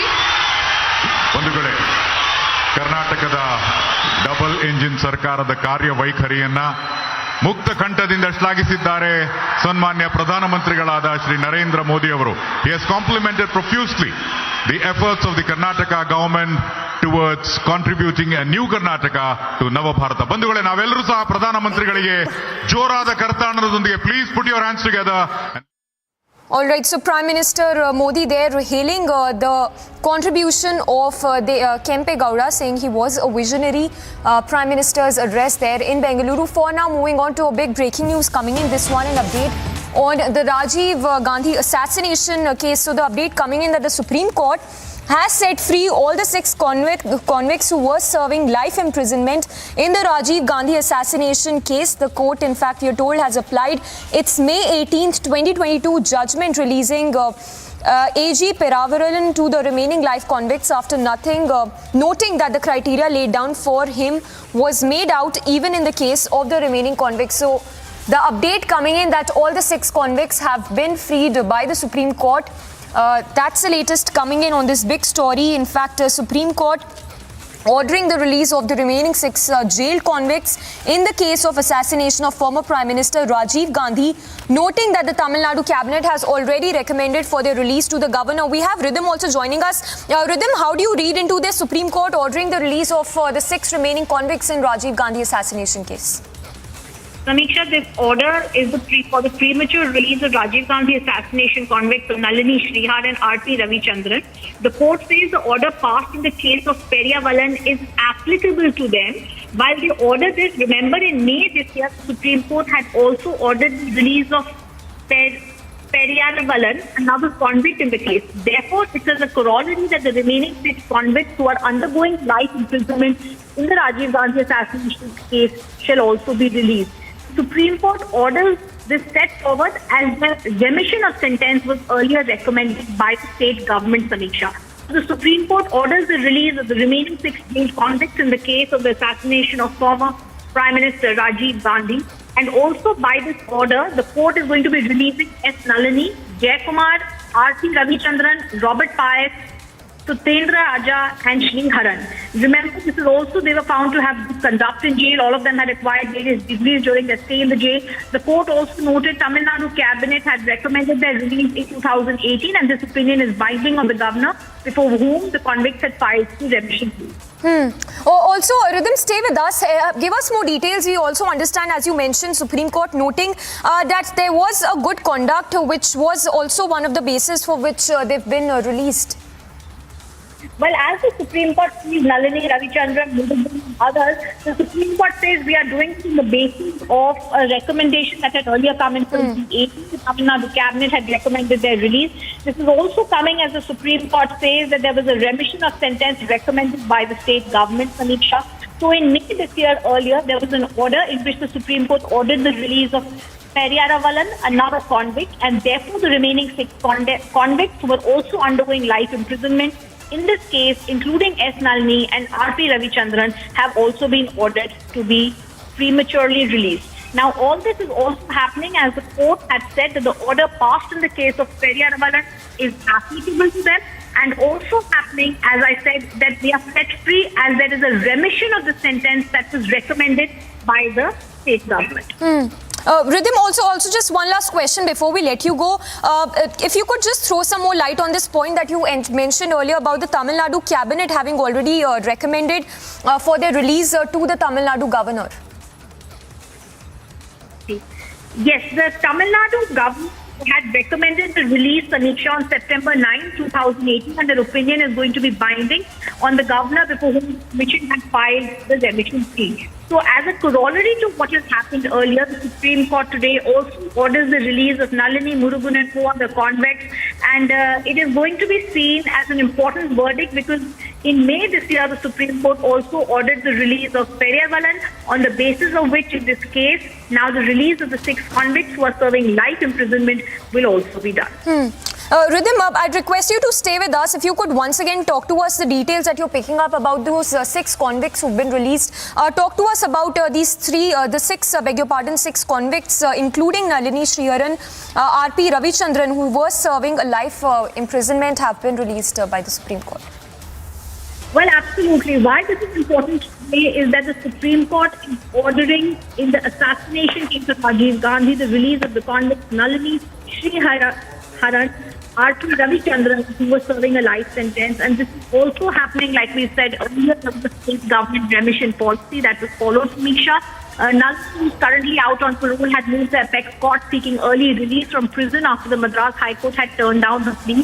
Her petition was filed after the Supreme Court on 18th of May this year ordered the release of AG Periyavalan, another convict who served more than 30 years in jail. He exercised powers under the Constitution's Article 142.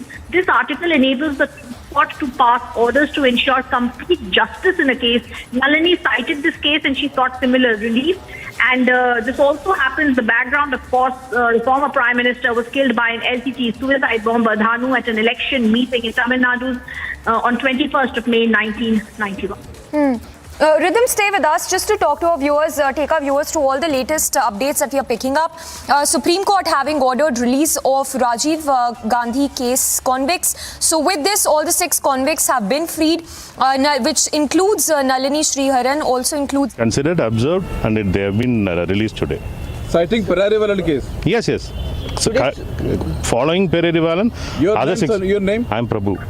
So, full name, what is your what is your reaction on this judgment, sir? Yeah, we are always happy with this judgment only. So, what's your full name, sir? Prabhu Ramakant. Can we do it in your local language? Yeah. So just repeat what you said in the English. Yeah.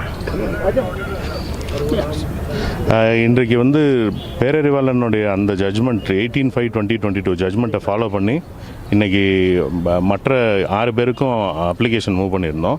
Robert bias, Jayakumar, சாந்தனுக்கு நாங்கள் move பண்ணியிருந்தோம். அதுபோக ரவிச்சந்திரன் தனியாக move பண்ணியிருந்தார், நளினி தனியாக move பண்ணியிருந்தாங்க, இந்த முருகன் தனியாக move பண்ணியிருந்தாங்க. இந்த 6 பேருடைய ஜட்ஜ்மெண்ட்டு 6 பேருடைய அப்ளிகேஷனையும் இன்றைக்கி அலோவ் பண்ணி அவங்க So he's saying that he had moved an application based on the release of Perarivalan's verdict, and they had applied for 3 convicts, and other convicts had also applied individually, and now they have mentioned about how they have mentioned their conduct in the jail, the certificate, their health reasons, and everything was posted, and the Supreme Court has now given order to release all other convicts based on the same verdict on the Perarivalan case, and he's also mentioning about how the court has accepted their reasons regarding the health reasons and their conduct reasons and the time period that they've served in the prison. Status of the convicts, and they felt that all 6 have been equally footing on the same like Perarivalan, so they have released.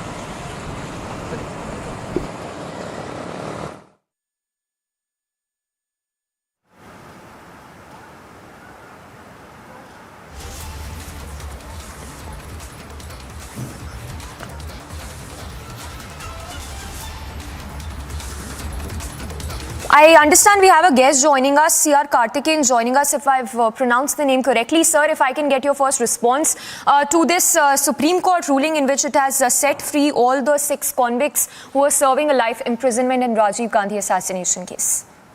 Yes. What do you want me to say? Sir, how do you view this judgment by the Supreme Court in which it has freed all the 6 convicts who were serving a life imprisonment? Well, I did not know that. Okay, one reaction is I respect the verdict of the Supreme Court. I respect the verdict of the Honorable Supreme Court of India. I am sure they would have taken into consideration all aspects.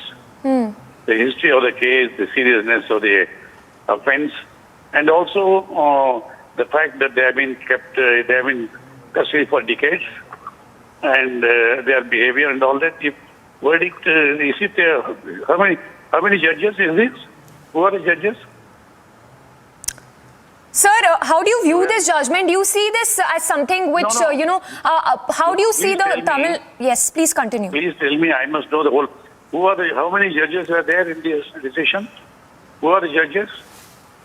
Sir, we'll connect with our reporters to get more details on that, but that's the breaking update coming in. We have our executive editor for legal affairs also joining us. She would like to take a question from you. Rhythm, please go ahead. Yes.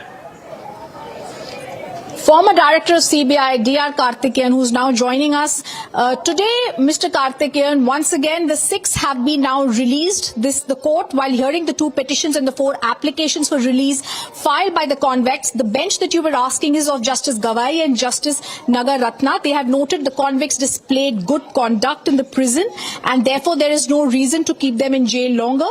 The Supreme Court also said that the governor is bound by the resolutions the state government makes in the Rajiv Gandhi assassination case. The Tamil Nadu Assembly, we all remember, had passed multiple resolutions for the release of the convicts. So all this is happening as today the court says that the order of the release of the 6 convicts comes 6 months after the earlier judgment of the Supreme Court, Perarivalan, who was released from prison. This is the background on the basis of which today the Supreme Court orders the release of the convicts.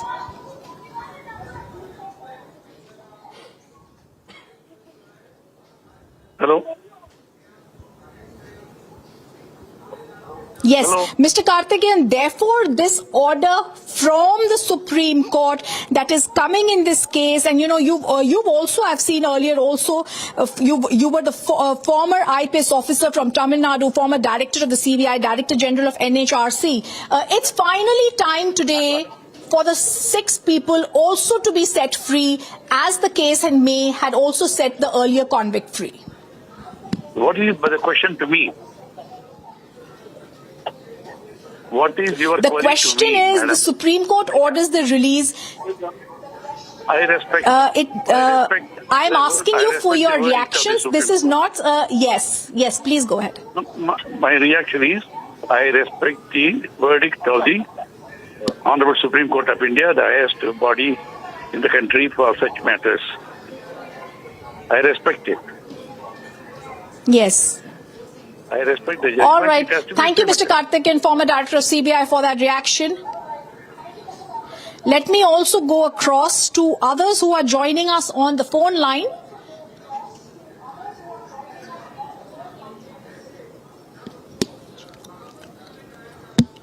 Okay, we're also joined by my colleague Varshini, who's joining us from Chennai. Varshini, today the Supreme Court orders the release of the remaining 6 convicts, a big verdict from the top court, where earlier the May order has been followed. What are the reactions you're picking up around you, and what sort of a sentiment are you seeing around you? Ritam, there has been a situation here in the state where there are people who are for the release of all these convicts, and there are people who are against this as well.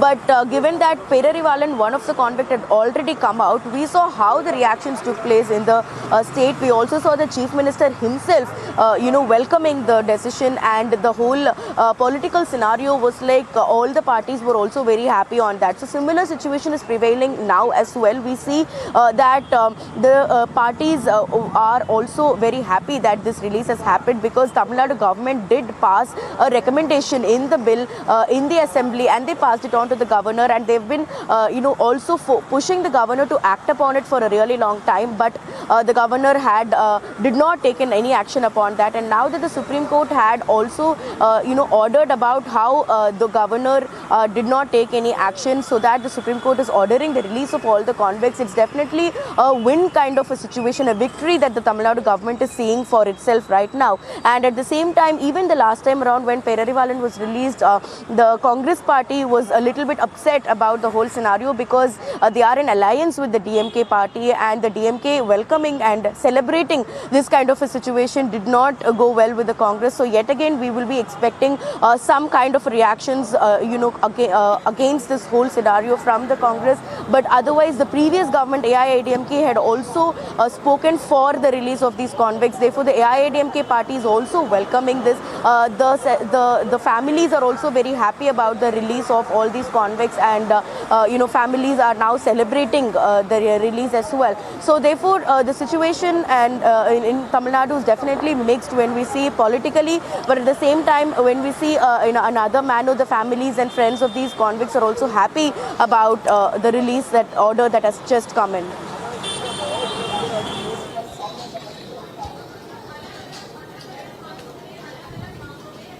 All right, KC Palaniswamy, former MP, Lok Sabha, is also patched on the phone line with us. Let me also go across and ask him a question. Today is going to be seen as a big day, because the Supreme Court on Friday is ordering the release of the remaining 6 convicts. Of course, they are following the earlier order. Mr. Palaniswamy, how are you looking at the sentiment around this order from the Supreme Court today? Yeah, there is no surprise. It's already, they have ordered for Perarivalan. On the same line, today's order has come. Yeah, everyone is happy on that. Yes. Yes, and this is also coming after the Supreme Court is hearing 2 petitions, 4 applications. The bench of Justice Gawai and Justice Nagaratna has noted the convicts all displayed good conduct. On the basis of this, in the Tamil Nadu Assembly, multiple resolutions, finally, the Governor's office had, the Supreme Court said that they shall now be set free. So this is also, of course, noting the good conduct. Just the names And earlier also we've seen that again and again we were seeing a lot of orders coming from the Tamil Nadu cabinet in 2018. We also saw that now finally the Supreme Court orders their release. How are you looking at this recommendations from the Tamil Nadu cabinet for their release? And also this year the Supreme Court is only implementing its Periyavalan judgment of May.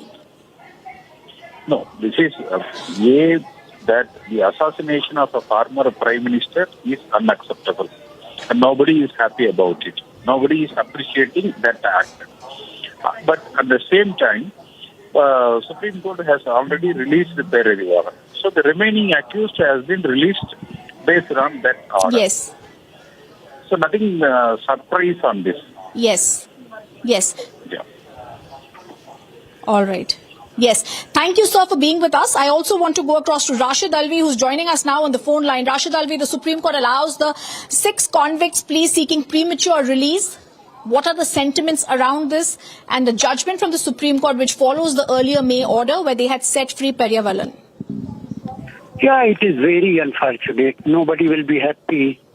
And it was Rajiv Gandhi, ex-Prime Minister of the country. He was killed by this conspiracy and she was the part of this conspiracy. It is very unfortunate. You can't have soft corner for any criminal, and particularly those persons who have killed ex-Prime Minister. I am very unhappy, and I am sure that people of the country are supposed to be very unhappy. Mr. Alvi, they're going and moving forward on the basis of an earlier May order. They are going and talking about good conduct. They are looking at the number of years that they've all been in prison. And the court also looked at its 18th May order this year. And therefore, after they released AG Periyavalan in May 18th, they now say that the others also need, who had various degrees of staying in jail, to be set free. So it's basically a recommendation that came in from the Tamil Nadu cabinet that was then going and an order on in May. And then finally today, the remaining are being set free. I strongly condemn recommendation of the cabinet of Tamil Nadu. I can never have a soft corner for any criminal. Whether these are the criminals of Gujarat who have been released, and even this lady who has been released, it is very unfortunate. And we will have to give serious thought to it. It is nobody can recommend like this. How can you have soft corner for any criminal? It is not possible at all. Okay, I wanted to also ask you one more question. When you say that they've been released and it's unfortunate, the court was hearing 2 petitions and the 4 applications. Nalini is already out on parole, Rashid Alvi. My last question before I let you go. This is about a case in which recommendations came from the state government. If anything had to be done, it could have been done earlier. But knowing that recommendations were there from the Tamil Nadu state, and then in May, there was already an order. Today, isn't it more like just hearsay that we say it's unhappy or happy? It was a corollary that the others would also be set free.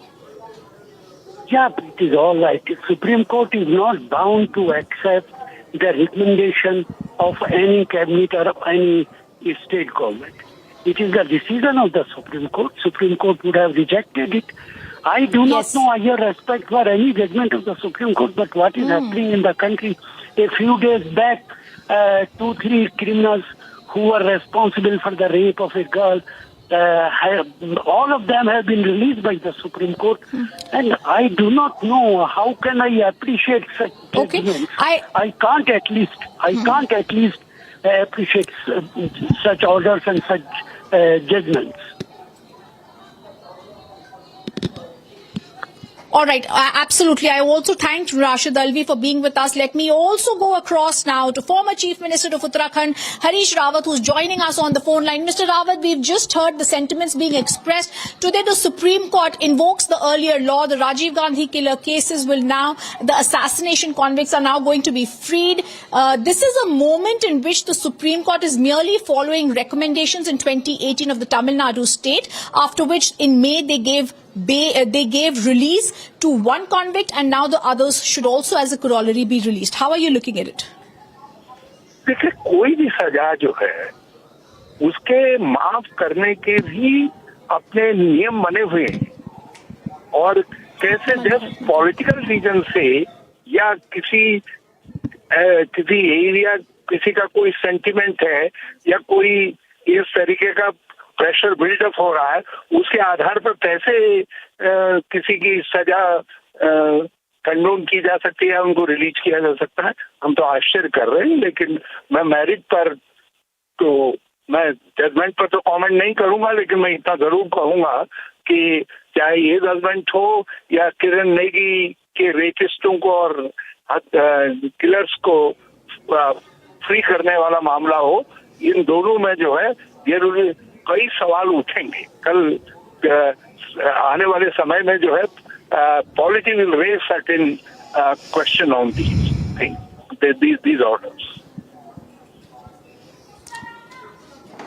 Okay, I also want to just bring across one fact to you, Mr. Rawat, as this is coming forward. The Supreme Court, like I said earlier, orders the release today, viewers, of Nalini and Ravichandran and others to be released from jail. They're already, one or two of them are already out on parole. The order of the release, Mr. Rawat, has only come after earlier cases.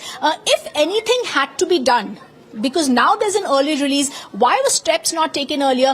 Isn't this more like just saying we're unhappy or the sentiment is there today, when earlier already the Supreme Court had gone on the basis of the recommendations of the Tamil Nadu state and then of the May 18th order? In fact, the recommendation of the state government can be one of the, just for going to the... Mr. Rawat, only for a minute, I apologize. I'm going to interrupt you. There's a reaction that's coming in from the top court. Let me just go across to that. Based on that, further consideration of those persons' education qualification and good character in the prison, and they are the public charity activities, what they earned in the prisons, those amounts, this charitable purpose, they are donated to the society. Those reasons taken into consideration, they released today.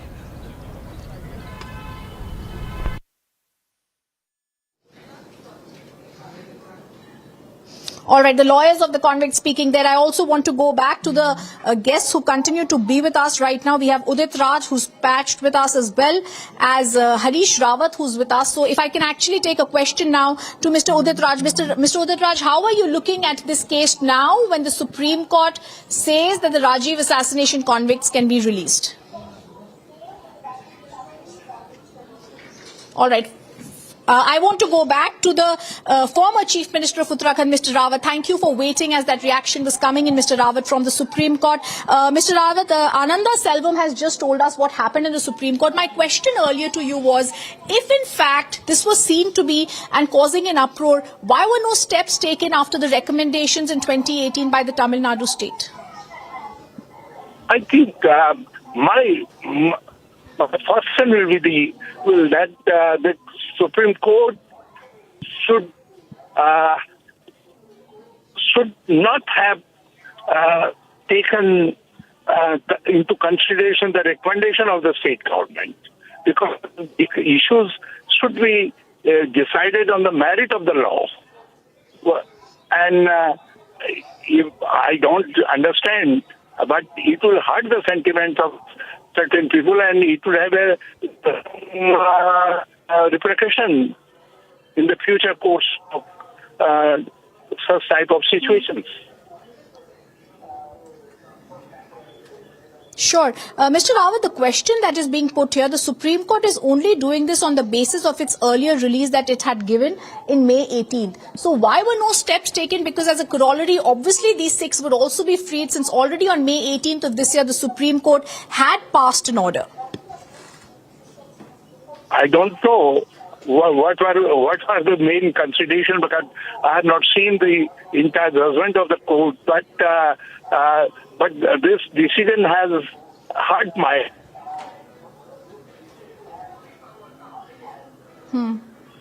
judgment. All right, Mr. Rawat, respecting your sentiments, thank you for being with us. Viewers, I just want to put across the news that's coming in from the Supreme Court once before we go across to many panelists who continue to be with us. We've just spoken to Rashid Alvi, we've spoken to Harish Rawat, and now the basic thing that needs to be seen is the Supreme Court is ordering the premature release of the Rajiv Gandhi assassination convicts. This is an order that is coming after Perarivalan is applicable, the case of May 18th to them. He was earlier released. The Supreme Court orders the release of the 6 jailed convicts in the case of the assassination of the former Prime Minister, and this is also happening after the remission of sentence was recommended by the state government.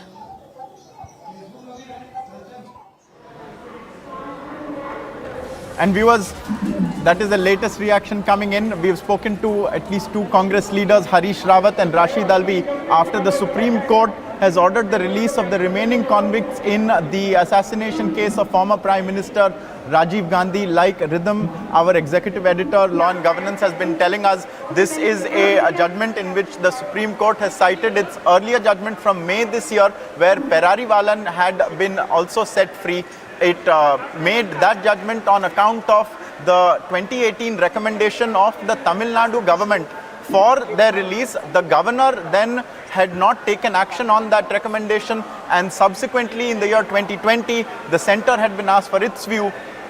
We have Rhythm once again with us. Rhythm, if you can break down the chain of events that has transpired that has led to the now order of the Supreme Court where the 6 convicts remaining have been set free. Yes, absolutely. Let me actually go across and tell you the details, Ankit, that are coming in as the Supreme Court orders the release of the convicts, and the news that's coming in right now that the 6 remaining convicts who have been jailed and have been currently in prison will now also be set aside. The Supreme Court noted the Tamil Nadu cabinet had already recommended for their release by the government. In May this year, the Supreme Court had also ordered the release of Perarivalan, another convict, and therefore, like I said, as a corollary, this happens. Who is going to be set free? Let me also tell our viewers this includes Nalini, Sriharan, RP Ravichandran, who are serving life sentences.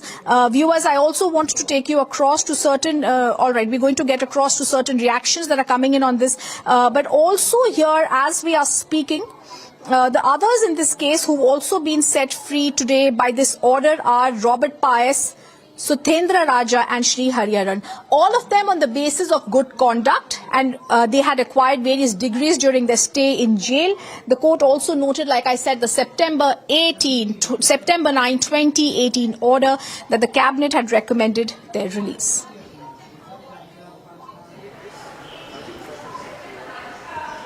Right. So those are the sequence of events that essentially has transpired in this order today, like Rhythm laying it out for us. We also have responses from the lawyers right on the back of the Supreme Court's order. Let's listen into what they had to say and get further clarity. Court has released 6 accused. Yes, of Rajiv Gandhi. Yes. They have followed. Yes, all 6 have been released today. For release forthwith, following the. Sir, everybody following the judgment of this court dated 18/5/2022 for Perarivalan, relaying the Perarivalan, all 6 have been released now. Their conduct, their medical condition and their reformative angle, all has been considered, observed, and they have been released today. Citing Perarivalan case? Yes. So, following Perarivalan, Your name? I am Prabhu.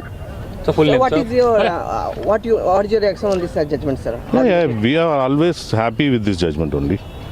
That is in Tamil Nadu, Council of Ministers recommended to all 7 prisoners to release.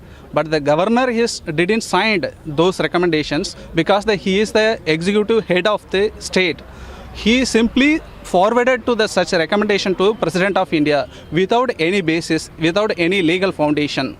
Those things earlier considered by the Perarivalan judgments, Supreme Court invoked Article 142 and released him. Based on that, all other 6 persons also today released.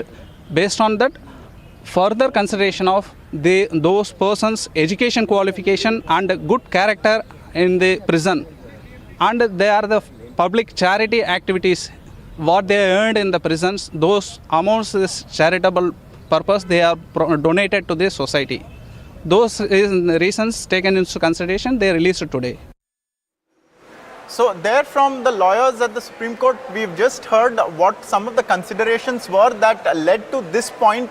Their purported reformation is something that has been cited. Also the fact that Perarivalan was also let go and released earlier, and also based on the recommendation of the Tamil Nadu cabinet in 2018. Now it was in May of 1991 that then Prime Minister Rajiv Gandhi was assassinated in Sri Perambur.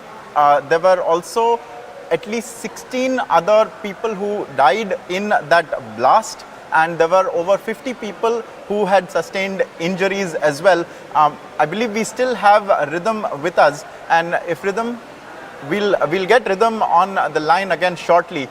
This is the decision of the Supreme Court that has come on the back of a cabinet decision by the Tamil Nadu government in 2018. Now we have Sri Rajashekharan, a lawyer who is joining us, and if I can come, see Rajashekharan, I beg your pardon, if I can come to you, sir, if you can tell us what was, or rather who was the decision making body initially that recommended the release of the convicts in the case, and whether the Supreme Court delved into that matter, or was it a matter of implementing that writ or that decision which the governor purportedly was not keen on making? See, we are discussing about the assassination of former Prime Minister of India, late Rajiv Gandhi, and the Tamil Nadu cabinet, then the ADMK government, Edappadi Palanichami, had passed a resolution for the release of 7 convicts and sent it to the governor of Tamil Nadu, who had kept the file in abeyance. Subsequently, one of the convicts had approached the Honorable Supreme Court, that is Perarivalan, and 6 months before he got an order of release with the wisdom of the Honorable Supreme Court. And today, we are just seeing the follow-up of that order, subsequent to that order, that all the 6 convicts in the assassination of former Prime Minister have been released. But significantly, the wife of the Prime Minister, the assassin Rajiv Gandhi, Madam Sonia Gandhi, had given mercy to one of the convicts, Nalini, being a lady. And the daughter of the assassin Rajiv Gandhi, Priyanka Gandhi, had visited the Vellore prison and had a detailed discussion for more than a couple of hours. So all put in a nutshell, Nalini was given was pardoned, and she had mercy being a woman by the family of the assassin, the former Prime Minister. Today, the 6 in that out of 3 to 4, and I don't know, number 4 or 2 or 3 are foreign nationals. So I don't know what next is going to happen, and we have to wait. Anyway, they are released now. The Honorable Supreme Court, with its wisdom, has released all the convicts in the former Prime Minister's assassination case. And I go by the merits of the whole episode. So I don't want to insinuate something which is not relevant or required at this juncture. But if I can come back to you on one aspect, is this now a decision that is binding? Is there chance of an appeal? And also, if you could elucidate, because it is yes, please go ahead. The appeal has to be done by the state government, and this special thing which does not exist of the CBI. So the state government had recommended, even the present DMK government, which is in alliance with Congress, had asked, or literally they fought for the release of the 6 convicts. The 7 convicts. Mr. Rajashekharan, hold on to your thoughts. We have senior journalist Apsara Reddy also joining us. Ms. Reddy, we've just been going through some of the decision making and the order of events that has led to this point, and we also wanted to come to you for basically what we want to ask is whether this is a decision that is now binding, whether an appeal can be made, because we are dealing with the assassination of a number of people, including the then Prime Minister of India. Can a precedent such as this be set and be allowed to be set? See, I think we need to respect the decision of the Supreme Court. And in fact, when AIADMK was in power, I think we also recommended this to the cabinet that these people who have been arrested and convicted need to be released because they've served a significant amount of time in prison. And it all depends on what considerations and what arguments the Supreme Court took into consideration. And I think we need to respect the highest court in our country. But I mean, to counter that, for instance, here it was the Supreme Court that adjudicated on essentially the governor not implementing a decision that was taken by the Tamil Nadu government. So it was a decision taken by a cabinet and politicians. And so in that respect, do you not think that there is an element of essentially that not at all. it was a big crime that has now been pardoned, whether it be 31 years later or any other date? I think Supreme Court will definitely take into consideration all angles to delivering justice. And I think if a significant amount of political minds and people from various parties have thrown their weight behind a certain decision, I think it must be a well thought out decision. And I think we must welcome whatever the Supreme Court has adjudicated today. Well, it appears that both the big Dravidian parties in Tamil Nadu, the DMK and the AIADMK, under whose government this was made, are welcoming this decision. On the other hand, the Congress and the two leaders we have spoken to, Rashid Alvi and Harish Rawat, are firmly against. Is there, and could you lend us a delve into the background and the political background behind this process? I think while you say the Congress has objected, you must ask the Tamil Nadu Congress, which is constantly a mouthpiece of the DMK. I think their view will be completely different from the National Congress. You must ask the Tamil Nadu Congress leaders to come on record and see whether they welcome the decision or not. Most likely they will welcome the decision because they work as a DMK team. Has this sentiment always prevailed in Tamil Nadu between at least the AIADMK and the DMK that the assassins, or rather the convicts, I should say, the convicts in the Rajiv Gandhi assassination case should be freed?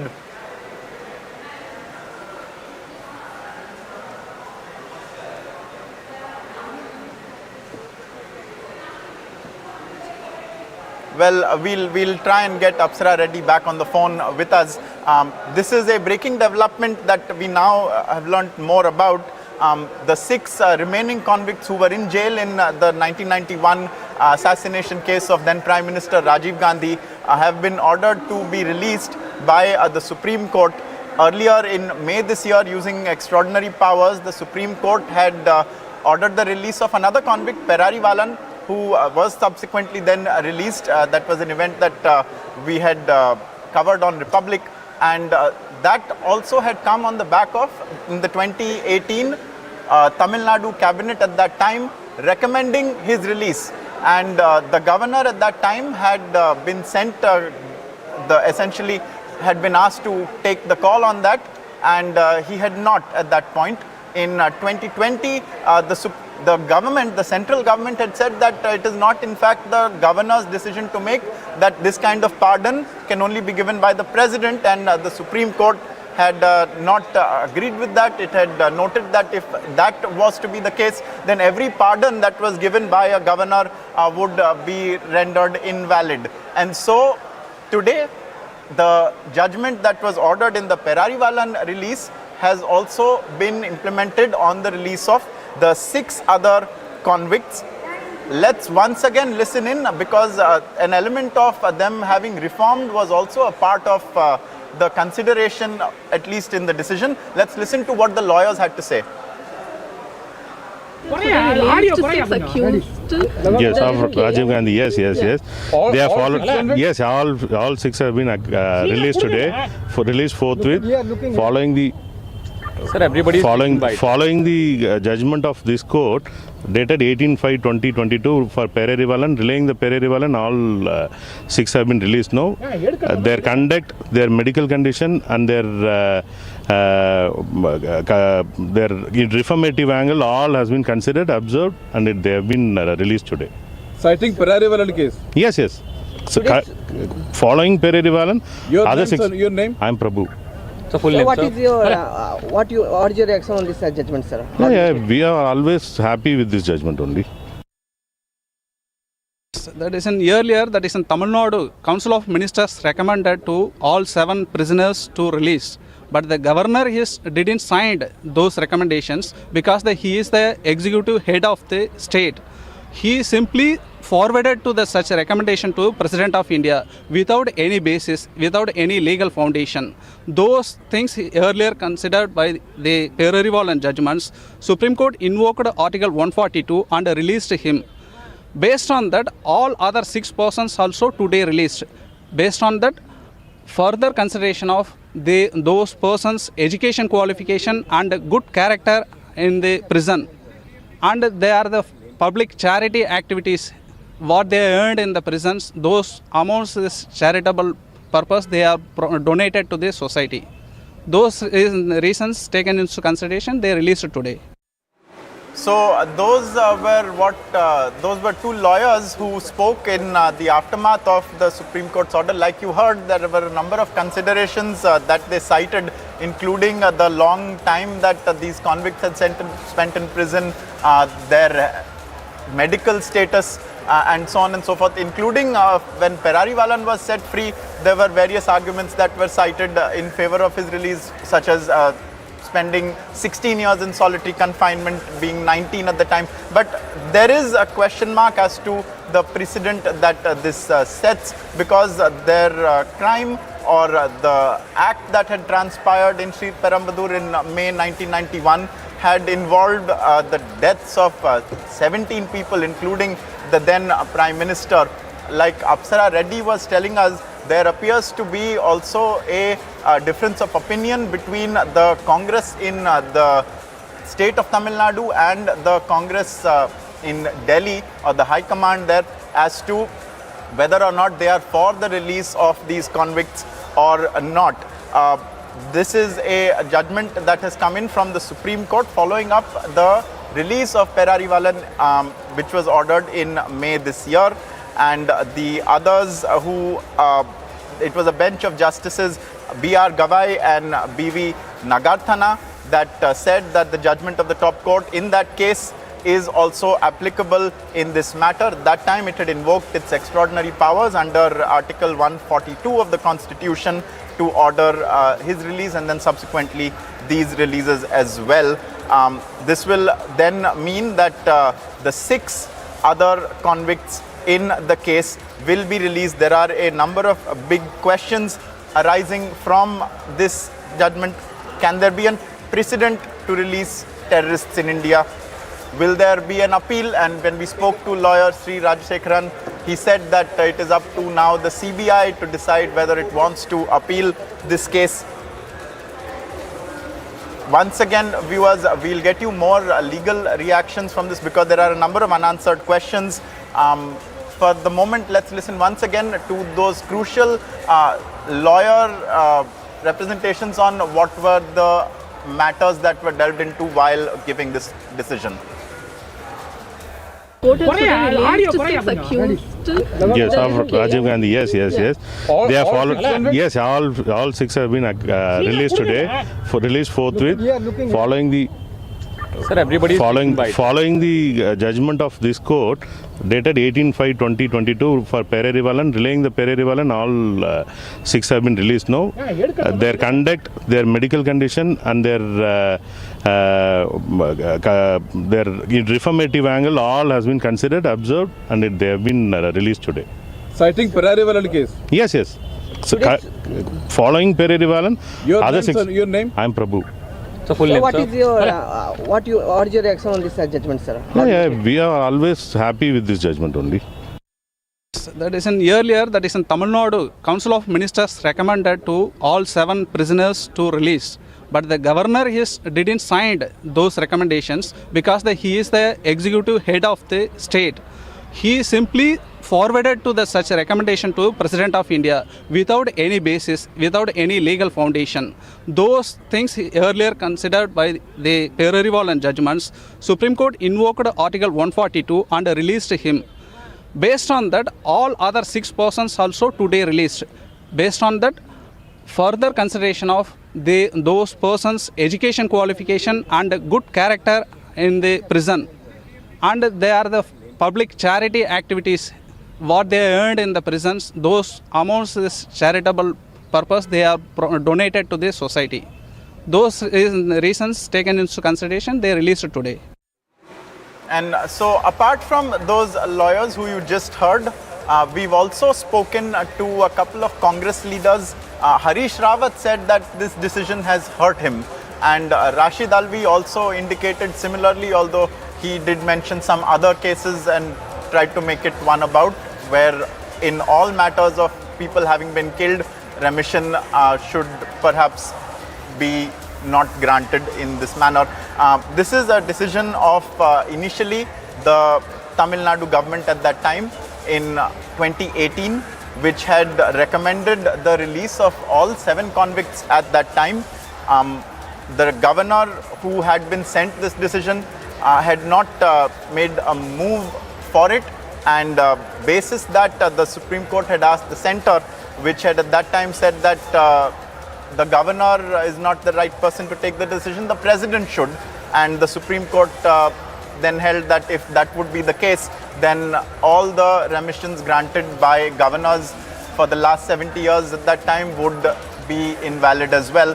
And hence today, after in May this year, after having used extraordinary powers to take the decision on behalf of the governor and implement the 2018 decision of the Tamil Nadu government, Perarivalan was released.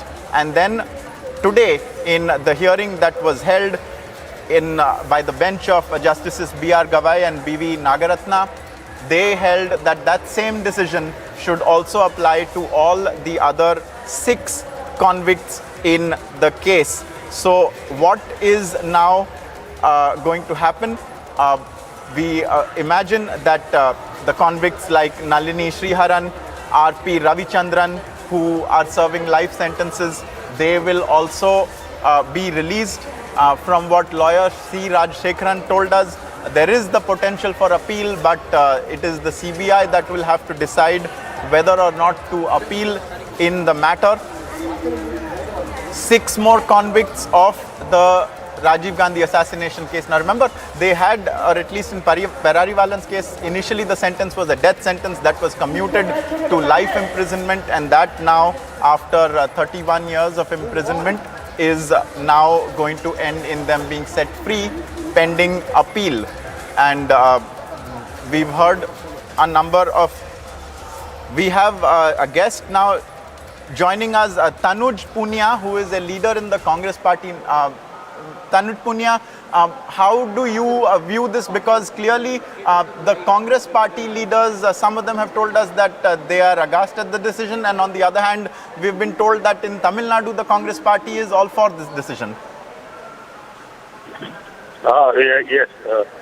The thing is, as a former Prime Minister who has been assassinated, so I don't think there is any chance of forgiveness. I mean, we should never forgive these kind of people. But as Swargasi Rajiv ji's children, Rahul Gandhi ji and Priyanka Gandhi ji have already forgiven them. But that's a family issue. They have forgiven them. But we, as citizens of India, we should not tolerate any of these kinds of pardons, because he after the president, the prime minister is the leader of the country. And if he is assassinated, there should be no chance of forgiveness. Mr. Punia, that is a valid and a very big point that you have made. Is there a potential, could you tell us, because now it is the DMK Congress government in Tamil Nadu, is there a chance even remotely of the decision being appealed by the government?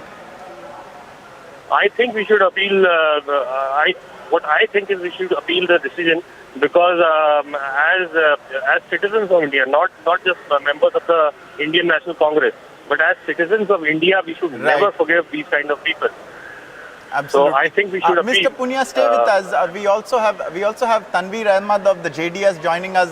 Tanveer, the 6 remaining convicts of the Rajiv Gandhi assassination case are going to be freed. How do you view this? See, let me just put things in perspective. My father was working for Rajiv Gandhi ji. My greatest leader, very, very, very respected. I think 32 years is a pretty long period. I think they have really learned their lesson. Everybody should be given an opportunity. It is not about forgiveness or not forgiveness and putting behind bars. Yeah, I'm sure Rajiv Gandhi, the kind of personality he was, if he was there, he would have really forgotten and forgiven. I think the people who are behind bars, definitely they are criminals. They have really learned their lesson, and 32 years is a long, very long period. And I think after so many years, those old now people we've heard you to stay with us. Tanuj, you've also heard Tanveer Ahmed. Tanveer Ahmed says that 32 years they've reformed. Do you have a counter to him, because that's against what you were saying? I mean, who can say if they've been reformed? I mean, I personally believe that they should have been given the death penalty. That would have been the real justice.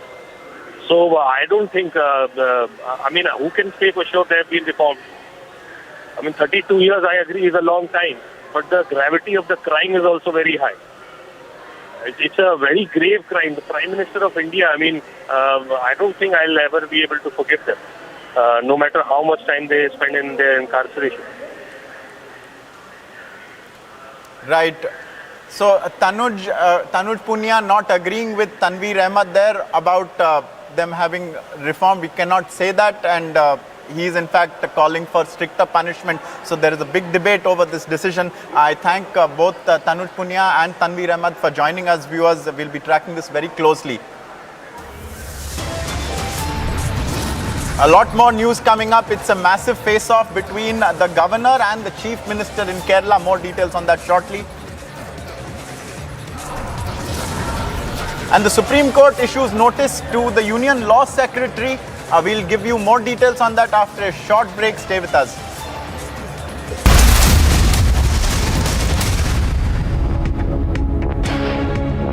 In the global employability rankings by Times Higher Education UK, only the following 6 institutions from India are ranked amongst the top 230 in the world for having the most employable graduates. IIT Delhi, IISc Bengaluru, IIT Bombay, IIM Ahmedabad, IIT Kharagpur and Amity University.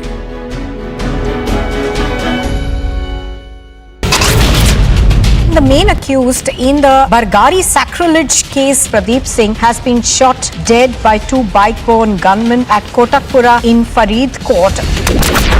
3 arrests have been made, 2 Jaish-e-Mohammed terrorists and 1 of their helper. Big success for the Jammu police as they have busted this major terror module. This was the tanker that was being used by the Jaish-e-Mohammed terrorists to sneak into the weapons from the Jammu to the Kashmir Valley.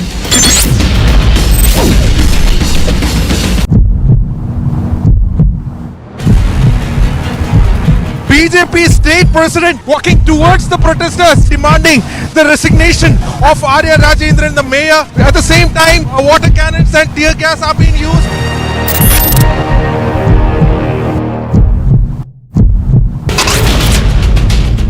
से ज्यादा motorcycle सवार आज यहाँ उतरे हैं अनुराग ठाकुर और प्रधानमंत्री नरेंद्र मोदी के समर्थन में, भारतीय जनता पार्टी के समर्थन में। Property of the Jamaat-e-Islami that has been seized, that falls in the Bongaon village for their links with the terror groups and carrying out the terror activities. Several people have been killed in a fire in Malé, the capital of the Maldives.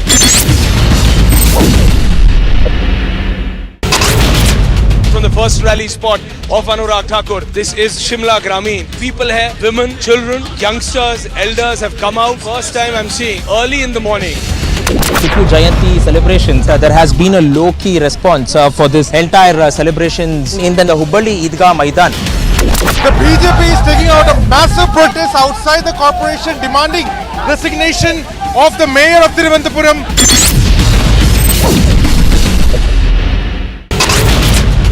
The main accused in the Bargari sacrilege case, Pradeep Singh, has been shot dead by 2 bike-borne gunmen at Kotakpura. US President Joe Biden and Indian Prime Minister Narendra Modi have a productive and a very practical relationship. The American National Security Advisor has said ahead of the bilateral between the two leaders on the sidelines of the G20 summit in Bali, Indonesia. US National Security Advisor said the two leaders see common interests on a number of critical issues and have really worked together to strengthen the US-India partnership. He added that it was productive, very practical relationship. The US National Security Advisor also said that President Biden was looking forward to seeing Prime Minister Narendra Modi at the G20 this year. India will hold the presidency of the G20 next year, and there is a possibility of a US presidential visit to the country. Bureau Report, Republic TV. Viewers, the Supreme Court has ordered the release of the remaining 6 convicts in the Rajiv Gandhi assassination case. There are all kinds of political reactions coming in, including from Congress leaders who are not happy with the decision. We'll get you a lot more details and more voices after a short break. Stay with us.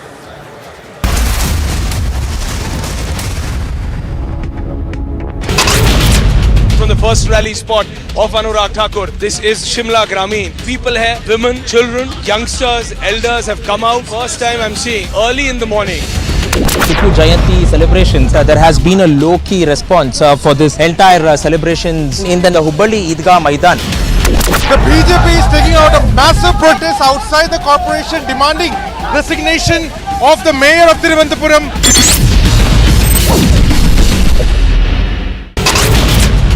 The main accused in the Bargari sacrilege case, Pradeep Singh, has been shot dead by 2 bike-borne gunmen at Kotakpura in Faridkot. 3 arrests have been made, 2 Jaish-e-Mohammed terrorists and 1 of their helper. Big success for the Jammu police as they have busted this major terror module. This was the tanker that was being used by the Jaish-e-Mohammed terrorists to sneak into the weapons from the Jammu to the Kashmir Valley.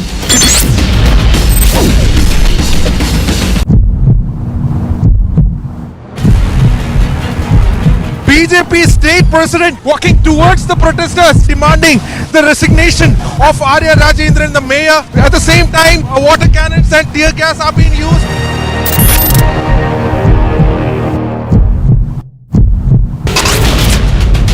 हजार से ज्यादा motorcycle सवार आज यहाँ उतरे हैं अनुराग ठाकुर और प्रधानमंत्री नरेंद्र मोदी के समर्थन में, भारतीय जनता पार्टी के समर्थन में।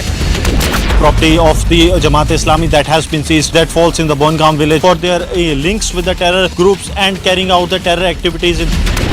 Several people have been killed in a fire in Malé, the capital of the Maldives.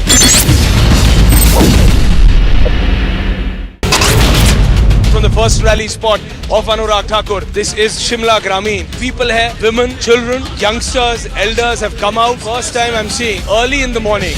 Tipu Jayanti celebrations, there has been a low-key response for this entire celebrations in the Hubballi Idgah Maidan. The BJP is taking out a massive protest outside the corporation demanding resignation of the mayor of Thiruvananthapuram.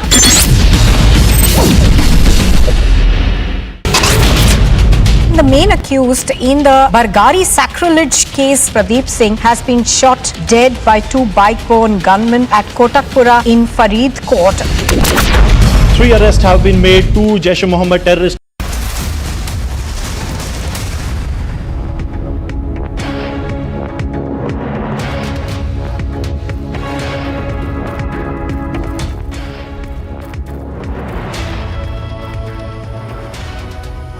Hello and a very good afternoon. Thank you for staying with us here on Republic. I'm Deepthi Sachdeva. There are very important stories breaking this afternoon. Remember, the Supreme Court has ordered the premature release of all the assassins of the former Prime Minister Rajiv Gandhi.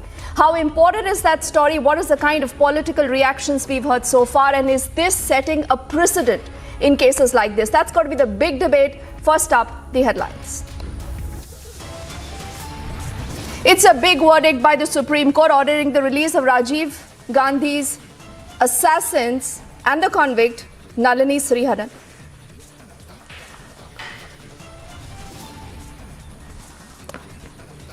It is the biggest proof of the free run for the Khalistani forces. Khalistani group and the ISI link emerges in the murder of the Dera follower in Punjab.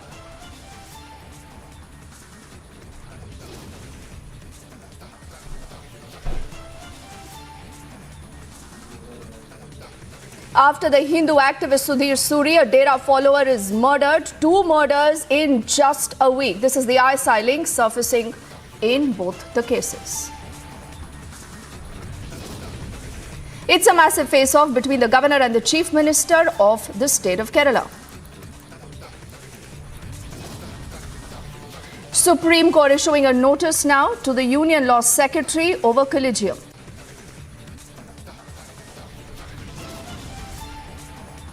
More and more skeleton emerge in Liquor Gate. The Aam Aadmi Party is in the dock, with the BJP hitting out at Arvind Kejriwal on these new revelations.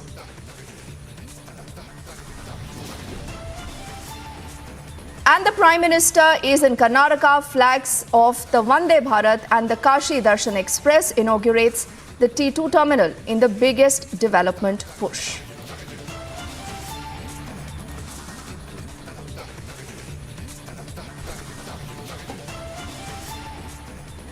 It is the biggest story, a story in fact that has been tracked by Republic ever since yesterday. First, they insult the victims of the 84 riots. They promote and they give a place to the tainted Jagdish Titla in the Delhi panel. And now, adding to the wounds, what the Congress party has done is that they have come out in defense of their decision. As this big controversy is breaking out over Congress's accommodation of Jagdish Titla, the Congress now has a bizarre and a shocking defense. They say that Jagdish Titla has been assigned only a low-level responsibility, and this shouldn't be a problem.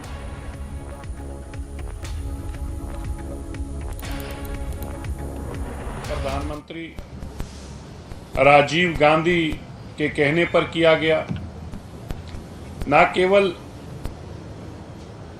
ये एक pre planned massacre था, बल्कि इसके लिए सिखों के घरों को आइडेंटिफाई भी किया गया, उनको चिन्हित करके उनके घरों पे निशान लगाए गए और कितने ही लोगों के गलों में टायर डालकर आग लगा दी और सिटीजन के साथ साथ बाकायदा बावर्दी आर्मी के लोगों को भी ट्रेनों से निकाल कर जलाया गया। ऐसा मंजर इससे पहले शायद हिटलर के ज़माने में किसी ने देखा हो, लेकिन वहाँ भी गैस चैम्बरों में बंद करके मारे गए थे। सड़कों के ऊपर इस तरह का कत्लेआम शायद ही हिस्ट्री में किसी ने पहले देखा हो, जहाँ 8,000 से ज़्यादा बेगुनाह सिखों को मारने के बाद राजीव खड़गे जी के आने के बाद भी ये बदलाव ना आए और हमें इंसाफ लेने में और दर्द और पीड़ा हो और लंबे रास्ते चलने पड़े, तो इसका दुख होना तो स्वाभाविक है और एक सिख के नाते भी मुझे दुख है। तो उनको पनिशमेंट दे दी गई है और उसके बाद बहुत लो लेवल की रिस्पॉन्सिबिलिटी भी मिलेगी, तो इसमें कोई ऐसी बात नहीं है।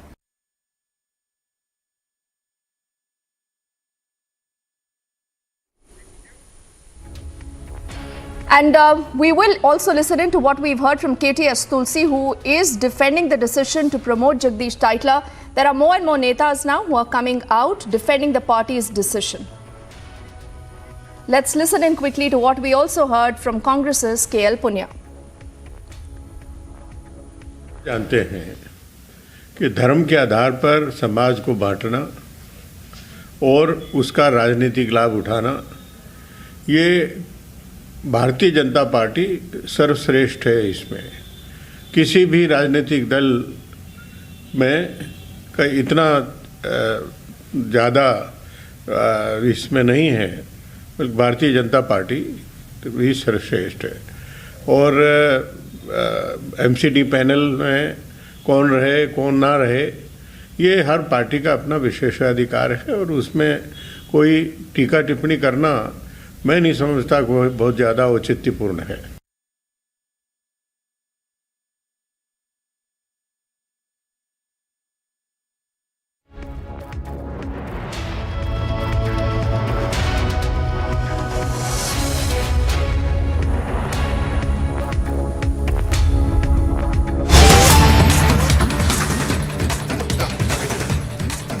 And let's get you this breaking update. In fact, it's the first official response now coming in from the Congress party.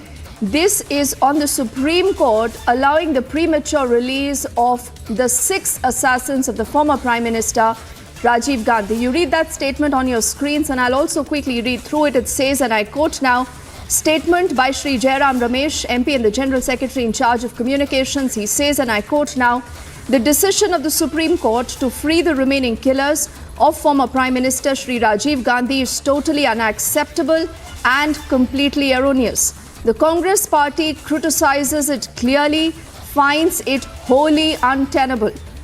It goes on to say it is most unfortunate that the Supreme Court has not acted in consonance with the spirit of India on this issue, unquote.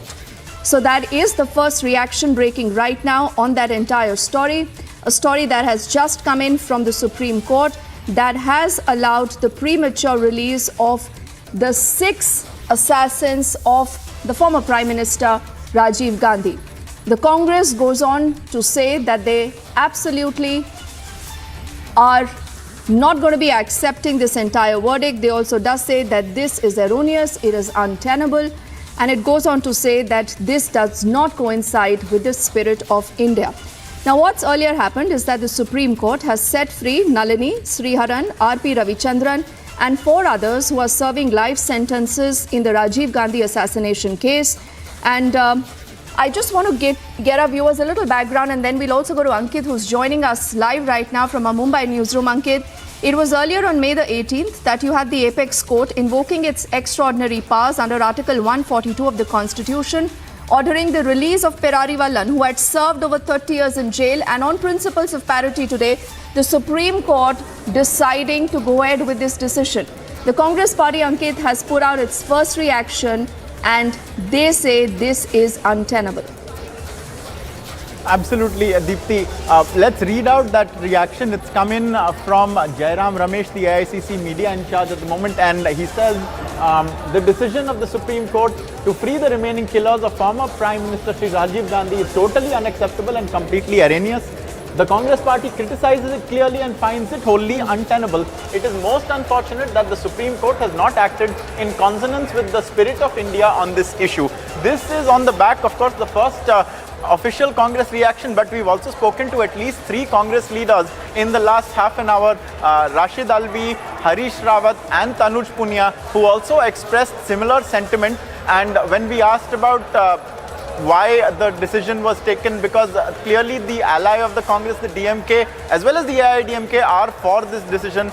We were told that there is a difference of opinion between the Congress in Delhi and the central leadership of the Congress and the Congress in Tamil Nadu. The Congress in Tamil Nadu is for the release of all these convicts in the Rajiv Gandhi assassination case. A point was also made about Sonia and Rajiv Gandhi having pardoned the killers, and that was contradicted by stating that while they may have as family pardoned them, Rajiv Gandhi, having been the Prime Minister of India at that time, should not necessarily, the release of his assassins should not simply be a matter for the family to sort of forgive.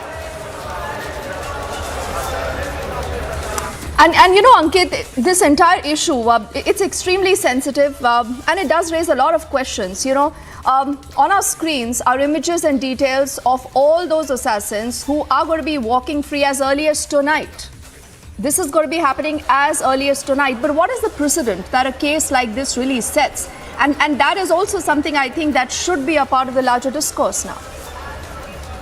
Most definitely, I think that is how, and especially given the fact that it's a matter that transpired 31 years ago for a lot of us who are around about that age, this is a question that people would have on their minds. It's also interesting to note, Deepthi, that the original sentence for a number of the people involved was a death sentence. It was then commuted to life sentence, and now in all these cases in 31 years they are to be set free. And when the lawyers told us about the various arguments and reasons, their reformation, their medical condition, their good behavior in jail, these were some of the factors that were mentioned. But the point remains that the former Prime Minister of the country, then sitting Prime Minister of the country, and 16 other people were killed, along with over 50 people who were injured in an act of terrorism, an act of wanton violence. Oh yes, these were offences under TADA as far as I'm remembering, also offences under the Arms Act. And if something as serious as this, if you start letting off terrorists like this, Ankit, the critical question is, leave aside the politics. Leave aside the politics, is that good in law? We are going to be tracking that story and a lot of reactions that will continue to come in. For the moment, thank you. We're heading into a break right now. When we come back, it's a massive face-off between the governor and the Chief Minister of Kerala. All details on the other side.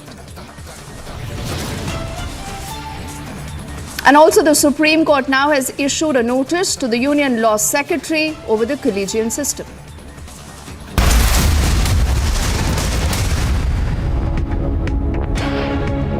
आपने अपनी sugar check की क्या? आपने sugar check की क्या? A simple sugar test can save you from diabetes-related complications. This World Diabetes Day, take a pledge to check your sugar and beat diabetes with Beto. Get your diabetes care program with a free Beto glucometer. Give a missed call on 740-1100. BJP state president walking towards the protesters, demanding the resignation of Arya Rajendran, the mayor. At the same time, water cannons and tear gas are being used.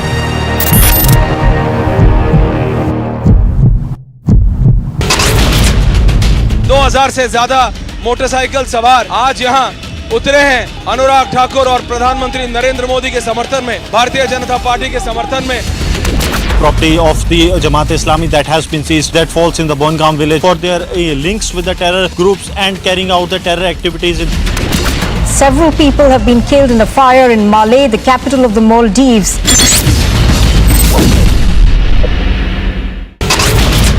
From the first rally spot of Anurag Thakur, this is Shimla Gramin. People here, women, children, youngsters, elders have come out. First time I'm seeing early in the morning. Tipu Jayanti celebrations, there has been a low-key response for this entire celebrations in the Hubballi Idgah Maidan. The BJP is taking out a massive protest outside the corporation, demanding resignation of the mayor of Thiruvananthapuram.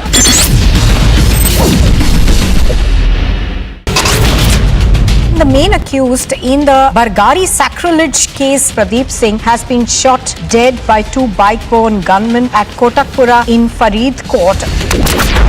3 arrests have been made, 2 Jaish-e-Mohammed terrorists and 1 of their helper. Big success for the Jammu police as they have busted this major terror module.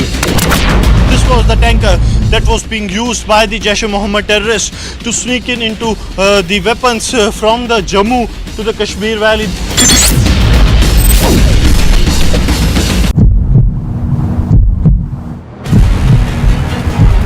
BJP state president walking towards the protesters, demanding the resignation of Arya Rajendran, the mayor. At the same time, water cannons and tear gas are being used.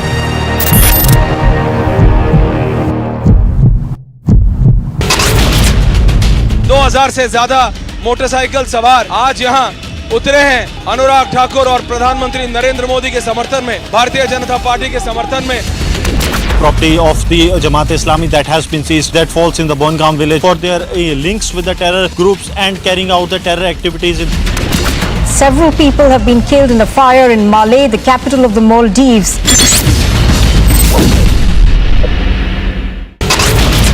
From the first rally spot of Anurag Thakur, this is Shimla Gramin. People here, women, children, youngsters, elders have come out. First time I'm seeing early in the morning. Tipu Jayanti celebrations, there has been a low-key response for this entire celebrations in the Hubballi Idgah Maidan. The BJP is taking out a massive protest outside the corporation, demanding resignation of the mayor of Thiruvananthapuram.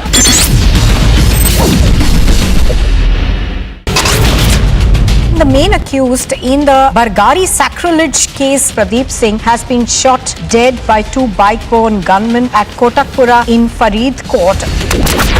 3 arrests have been made, 2 Jaish-e-Mohammed terrorists and 1 of their helper. Big success for the Jammu police as they have busted this major terror module. This was the tanker that was being used by the Jaish-e-Mohammed terrorists to sneak into the weapons. Let's get you a quick check of more stories in brief now. The Supreme Court has ordered the release of the remaining 6 jailed convicts in the case of the assassination of the former Prime Minister Rajiv Gandhi, and it noted that the Tamil Nadu cabinet had already recommended for the release to the governor. The top court has ordered the release of Nalini Sriharan and 5 more convicts serving a life sentence. After the Sudhir Suri murder, the second case with gangsters linked to the Khalistani ISI terrorist module has been recorded and it is under investigation. Alleged Khalistani ISI terrorist was also arrested from Faridkot. These images that you see on your screens were recorded from a nearby CCTV which captured the entire incident and the people involved. BJP national spokesperson Shambit Patra has accused the Aam Aadmi Party for taking advance payment of 100 crores from Binoy Babu and wiping out digital evidence pertaining to the liquor scam. BJP has also accused the Delhi Deputy Chief Minister Manish Sisodia of hiding all this evidence related to the liquor scam. The BJP claims that the Aam Aadmi Party wasted 140 mobile phones just to hide their crimes, and it also alleges that it spent more than 1 crore of rupees for whitewashing their crimes.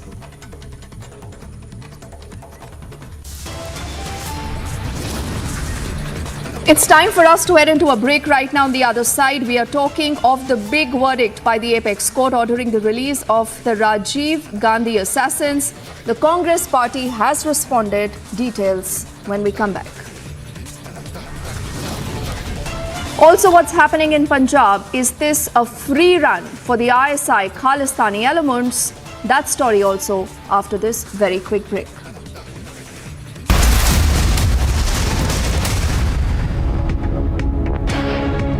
In the global employability rankings by Times Higher Education UK, only the following 6 institutions from India are ranked amongst the top 230 in the world for having the most employable graduates. IIT Delhi, IISc Bengaluru, IIT Bombay, IIM Ahmedabad, IIT Kharagpur and Amity University.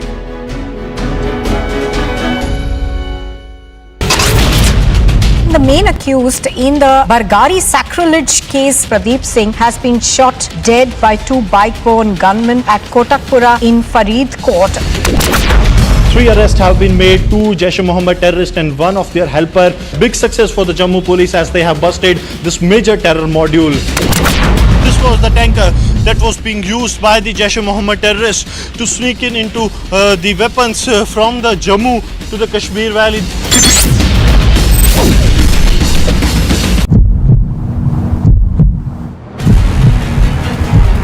BJP state president walking towards the protesters demanding the resignation of Arya Rajendran, the mayor. At the same time, water cannons and tear gas are being used.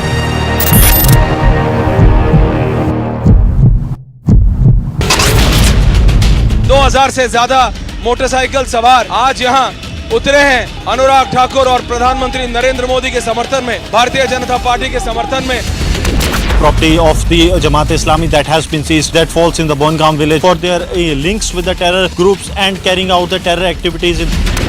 Several people have been killed in a fire in Malé, the capital of the Maldives.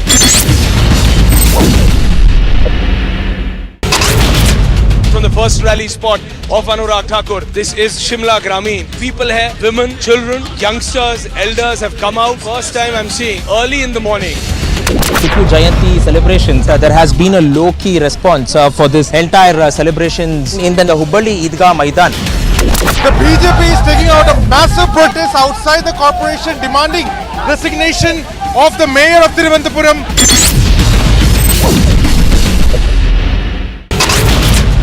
The main accused in the Bargari sacrilege case, Pradeep Singh, has been shot dead by 2 bike-borne gunmen at Kotakpura in Faridkot. 3 arrests have been made, 2 Jaish-e-Mohammed terrorists. A suspected Pakistani drone was spotted in the Hiranagar sector of the Kathua district early today morning. The locals saw the suspected Pakistani drone and reported it to the local police, after which the police along with the CRPF and BSF has launched the search operation in the area and nothing suspected has been found so far. This was reported by a local who saw a drone hovering in the area early today morning at around 4, after which they informed the police. Important to mention that there have been 4 incidents where Pakistani drone has been shot down by the border security force in the Punjab in last 1 month, and the drone menace is growing with each passing day. The Pakistan trying to push narcotics and weapons into the Indian territory using the drone so that they can stabilize the region by carrying out the terror acts, and the proceeds of the sale of narcotics to be used for the terror activities in Jammu and Kashmir as well as in Punjab. And as a precautionary measure, the forces are on the alert along the border. With Gaurav Sahni, Gursimran Singh for Republic Media Network. We're heading into a break right now, but don't go anywhere. In the next 10 minutes, the Supreme Court begins hearing the plea linked to the Gyanvapi case. Republic continues with its non-stop live coverage on the other side.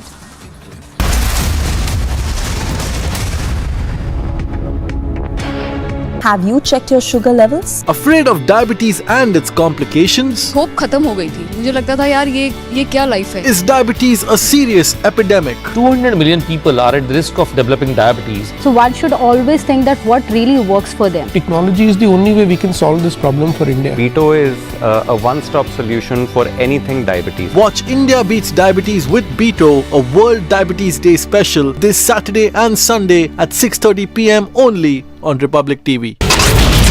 From the first rally spot of Anurag Thakur, this is Shimla Grameen. People here, women, children, youngsters, elders have come out. First time I'm seeing early in the morning. Tipu Jayanti celebrations, there has been a low-key response for this entire celebrations in the Hubballi Idgah Maidan. The BJP is taking out a massive protest outside the corporation demanding resignation of the mayor of Thiruvananthapuram.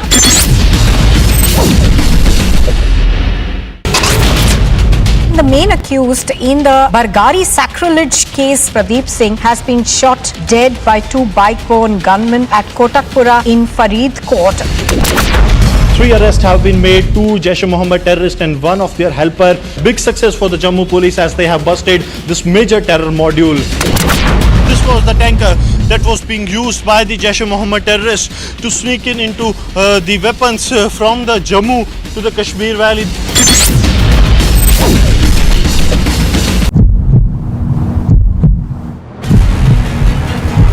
BJP state president walking towards the protesters demanding the resignation of Arya Rajendran, the mayor. At the same time, water cannons and tear gas are being used.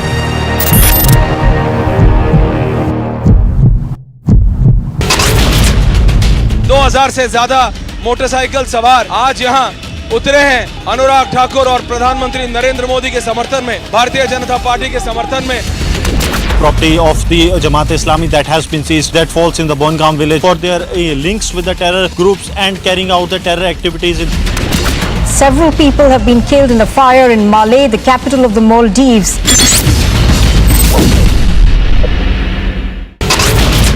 From the first rally spot of Anurag Thakur, this is Shimla Grameen. People here, women, children, youngsters, elders have come out. First time I'm seeing. Chennai city has been receiving a heavy rainfall from last night, and as we can see, once again waterlogging menace is what is Chennai city is facing. This road, this is called the Cook's Road in Perambur area, and you can see that the entire road is completely inundated. This is a road that is normally used for commuting, but now with the state of this road, this is a very, very unfortunate situation that it's completely inundated. Vehicles are not able to enter or exit through this road, and this is a very, very important thing that we are noting here is that if you take a closer look over there, you can see a lot of construction debris that is also found dumped there, which is also, giving us a sense of feeling that because of these kind of wastage getting dumped in this road, it is difficult for rainwater to pass through or drain away in the stormwater drains.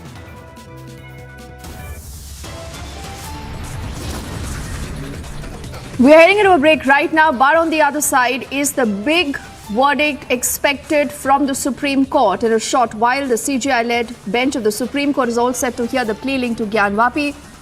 All the details and our live coverage on the other side of this very quick break. Also, it's a big verdict already out by the Supreme Court, which orders the release of the 6 assassins of the former Prime Minister Rajiv Gandhi. The Congress says this is untenable.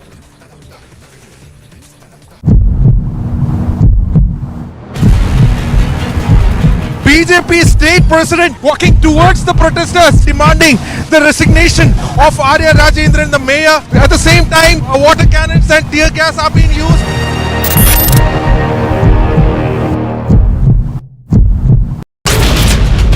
2000 से ज्यादा motorcycle सवार आज यहाँ उतरे हैं अनुराग ठाकुर और प्रधानमंत्री नरेंद्र मोदी के समर्थन में, भारतीय जनता पार्टी के समर्थन में।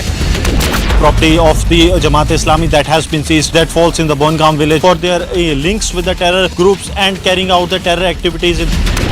Several people have been killed in the fire in Malé, the capital of the Maldives.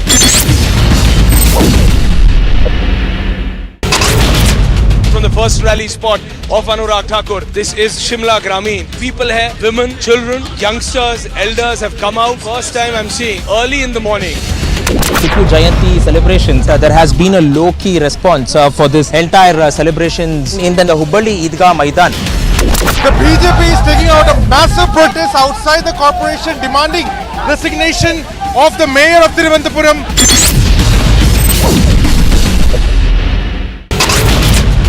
The main accused in the Bargari sacrilege case, Pradeep Singh, has been shot dead by 2 bike-borne gunmen at Kotakpura in Faridkot. 3 arrests have been made, 2 Jaish-e-Mohammed terrorists and 1 of their helper. Big success for the Jammu police as they have busted this major terror module. This was the tanker that was being used by the Jaish-e-Mohammed terrorists to sneak into the weapons from the Jammu to the Kashmir Valley.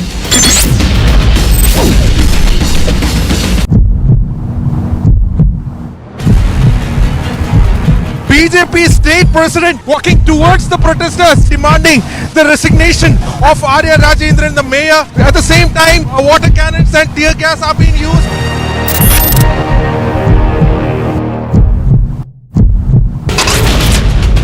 दो 2000 से ज्यादा motorcycle सवार आज यहाँ उतरे हैं अनुराग ठाकुर और प्रधानमंत्री नरेंद्र मोदी के समर्थन में, भारतीय जनता पार्टी के समर्थन में। Property of the Jamaat Islami that has been seized, that falls in the Bongaon village for their links with the terror groups and carrying out the terror activities. Several people have been killed in the fire in Malé, the capital of the Maldives.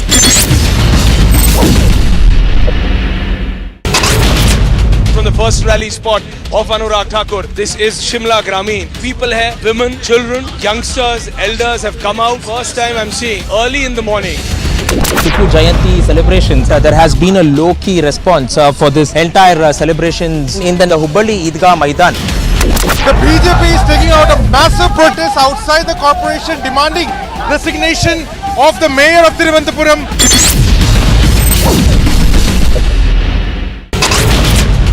The main accused in the Bargari sacrilege case, Pradeep Singh, has been shot dead by 2 bike-borne gunmen at Kotakpura in Faridkot. 3 arrests have been made, 2 Jaish-e-Mohammed terrorists and 1 of their helper. Big success for the Jammu police as they have busted this major terror module. This was the tanker that was being used by the Jaish-e-Mohammed terrorists to sneak into the weapons from the Jammu to the Kashmir Valley.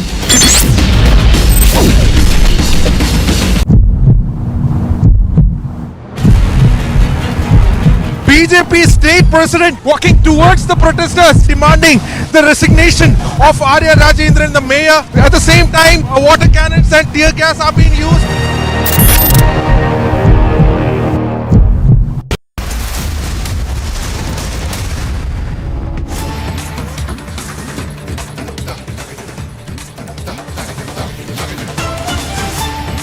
Alright, cutting across to breaking news coming in. These are pictures that are just streaming in as we talk. Pictures from the national capital, Patiala House Court to be precise, that is all set to pronounce the order on the bail plea of Bollywood actor Jacqueline Fernandez. This is in the money laundering case of 200 crore rupees. Jacqueline Fernandez has just reached the Patiala House Court. You see those pictures that are coming in live from the national capital. Jacqueline Fernandez at the Patiala House Court in connection with the 200 crore extortion case involving Sukesh Chandrasekhar, the multimillionaire conman, and she has just reached the Patiala House Court. She'd moved a regular bail application before the court, and the court will be hearing the argument on her regular bail plea. The Enforcement Directorate recently had filed its second supplementary charge sheet naming her as an accused. I want to cut across to Harsha, who's joining us live on the broadcast. Harsha, over to you for what's happening at this point. Jacqueline making her way into the Patiala House Court. Thank you.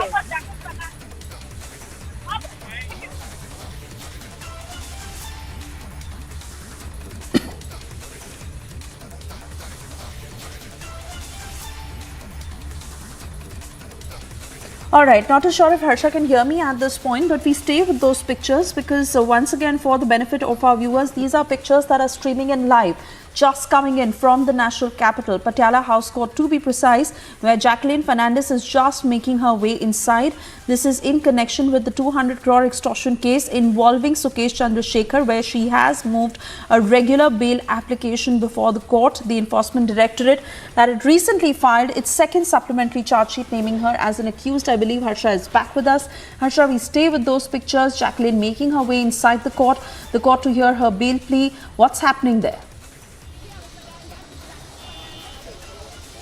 Exactly. Right now I'm also outside Patiala House Court and Jacqueline Fernandez has just reached Patiala House Court. A very important hearing today because finally Jacqueline will be given bail or her bail will be dismissed. A very important decision will be announced by Patiala High Court judge. As we saw yesterday, the order was kept reserved by the judge after hearing from the Enforcement Directorate and the lawyers of Jacqueline Fernandez, as Enforcement Directorate clearly stated in their argument that Jacqueline should not be given bail because she is trying to flee from the country and she is not cooperating in the investigations, and there are some serious allegations against her. While the lawyers of Jacqueline Fernandez and Jacqueline herself stated that she was not aware of the LOC which was issued against Jacqueline Fernandez, and therefore when she reached the airport, at that time immigration officers told and she went back from the airport. She didn't go out and she cooperated with the investigation. She's also one of the victims of the circumstances. These were the things which were stated by Jacqueline Fernandez lawyer and Jacqueline Fernandez. Today a very important decision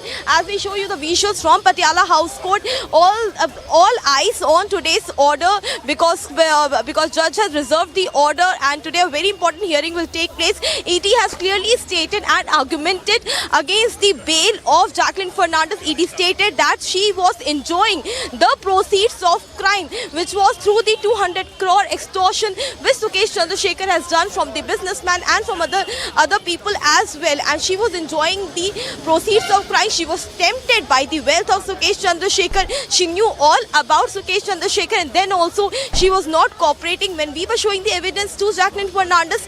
Then after that she was answering. She didn't cooperate in the entire investigation, while Jacqueline clearly stated that she has cooperated. She didn't go abroad for her work. She every time kept coming, and every time whenever she was called for the investigation in the office of Enforcement Directorate in the national capital. So all eyes whether Jacqueline Fernandez bail or jail will be given today, because right now the hearing will start in a short while at between 3 to 3.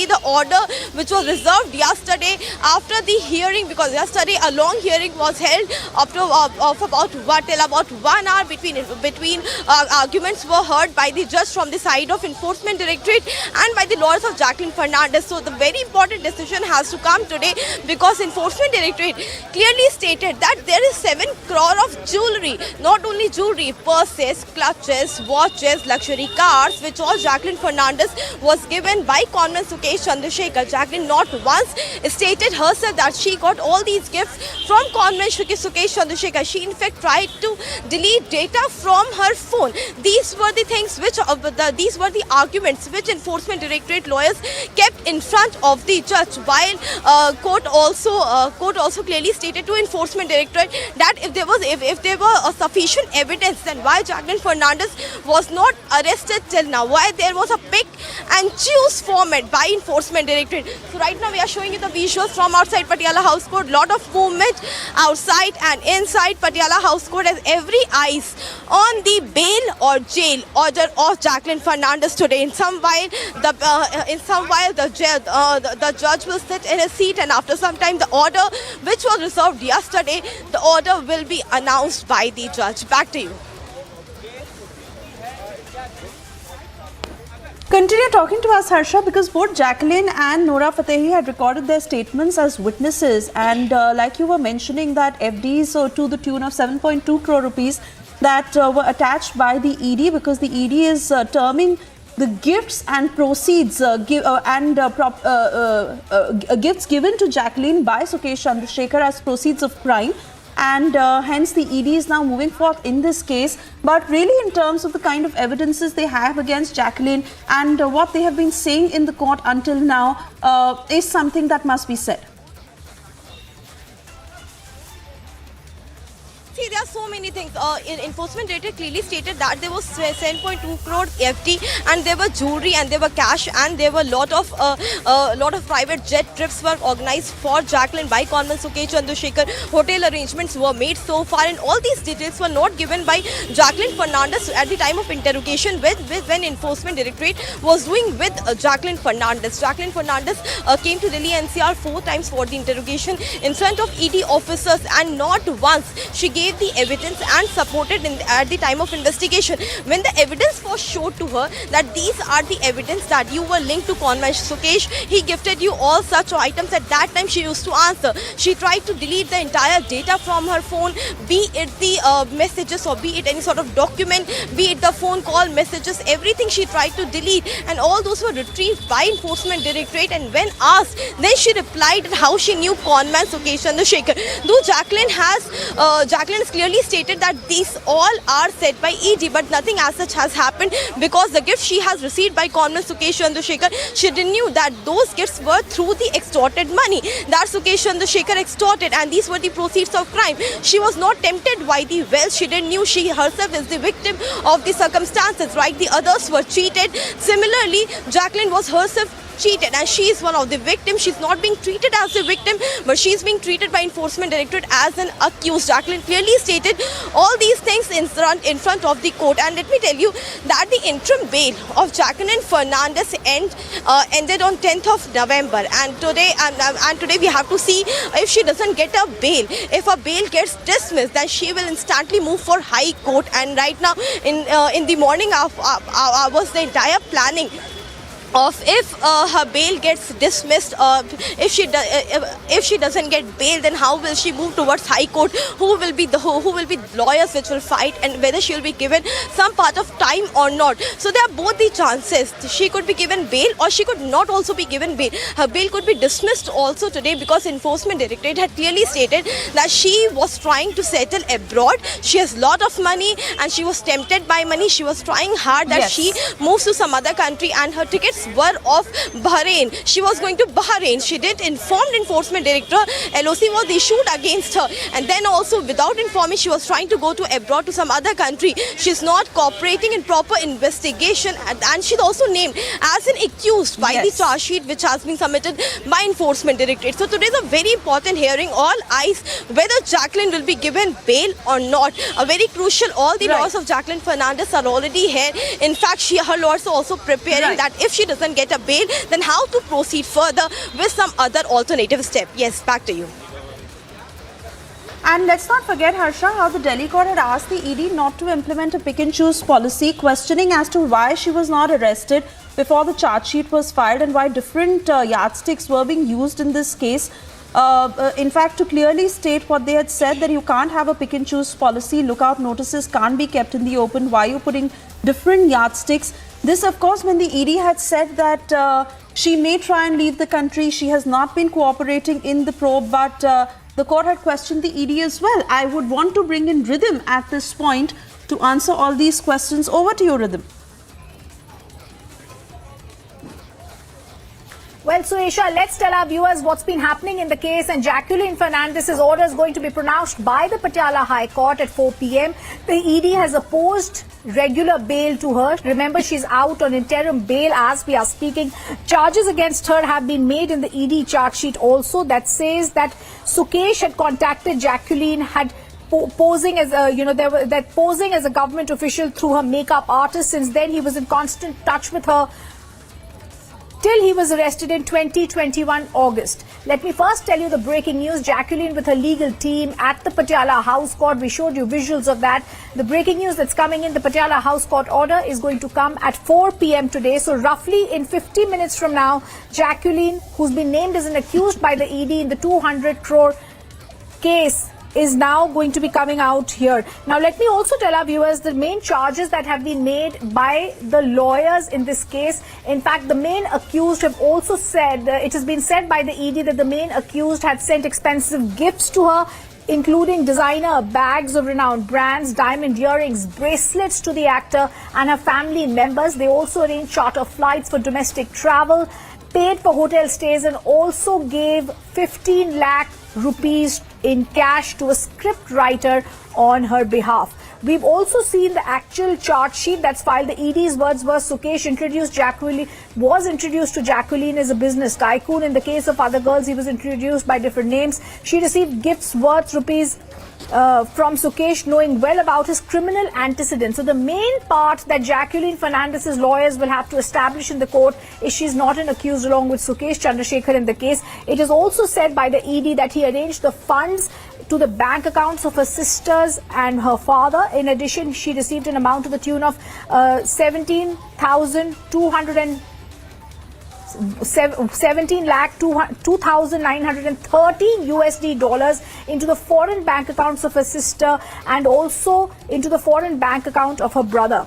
The courts were also told by the ED in conclusion she's enjoying valuables, she's enjoying jewelry and costly gifts as provided by Sukesh Chandrasekhar despite knowing about his criminal aspects. They also said she wiped out the entire data from her mobile after the arrest of Sukesh Chandrasekhar, thereby tampering with evidence. She asked her colleagues to destroy the evidence allegedly. This proves, they say, beyond doubt that she enjoyed the proceeds of crime. Like Harsha, who's joining us from the field, is telling us, the big allegation that Jacqueline's lawyers will have to fend off before the court, the Patiala House Court, is that she was not knowingly involved in enjoying and possessing proceeds of crime. Rhythm, we're going to keep our focus on this case, but at the moment we also have more breaking news coming in. This is an exclusive input that Republic has got in connection with the 6 Rajiv Gandhi killers, including Nalini Sriharan, who have been freed by the Supreme Court. After 33 years in jail, Nalini Sriharan and 5 more convicts in the Rajiv Gandhi assassination case who have been freed by the Supreme Court, and Nalini's mother, Republic spoke with. Let's listen in to what she had to say. இல்ல ma'am ஒரு ரெண்டு வார்த்தை இத பத்தி எப்படி பேசக்கூடாதுன்னு சொல்லிட்டு போற அதிகாரி வந்து சொல்லிட்டு போறாரு. அப்படியா? ஒரே ஒரு நாள் பொறுத்துங்க. இல்ல மேம் நீங்களாவது சொல்லுங்க, இது எப்படி உங்களுக்கு சந்தோஷமா இருக்கு? ரொம்ப சந்தோஷமா இருக்கு. ஐயோ ரொம்ப சந்தோஷமா இருக்கு. அந்த நம்ம டெல்லியில நடந்த உச்ச நீதிமன்றத்தில் நடந்த முதல்ல நீதிபதிக்கு தான் நான் முதல்ல நன்றி சொல்லணும். அதுக்கப்புறம் தான் நான் எல்லாருக்கும் நன்றி சொல்லணும் இல்லைங்களா? இப்ப இதுக்காக வந்து நீங்க இத்தனை வருஷமா என்னென்னலாம் கஷ்டப்பட்டிருக்கீங்க மேடம், அதை பத்தி ஒரு 2 வார்த்தை சொல்லுங்க. அதான் நான் படாத கஷ்டமே கிடையாது, புரியுதுங்களா? தங்கறதுக்கு நிழல் இல்லாத அப்படி கஷ்டப்பட்டோம். ஒவ்வொரு குற்றமும் அதான் எங்களை வந்து வீடு காலி பண்ணுங்க இந்த சம்பவம் கேட்ட உடனே போலீஸ்காரங்க நுழைஞ்ச உடனே அவ்வளவுதான் எங்களை அந்த பாடு படிச்சிருக்காங்க. ஆனா நான் விவரமா பேசுறேன், அவங்க சொல்லும் போது நான் கீழ்படிங்க தாங்க, அவளுக்கு ஏதாவது வரப்போகுது.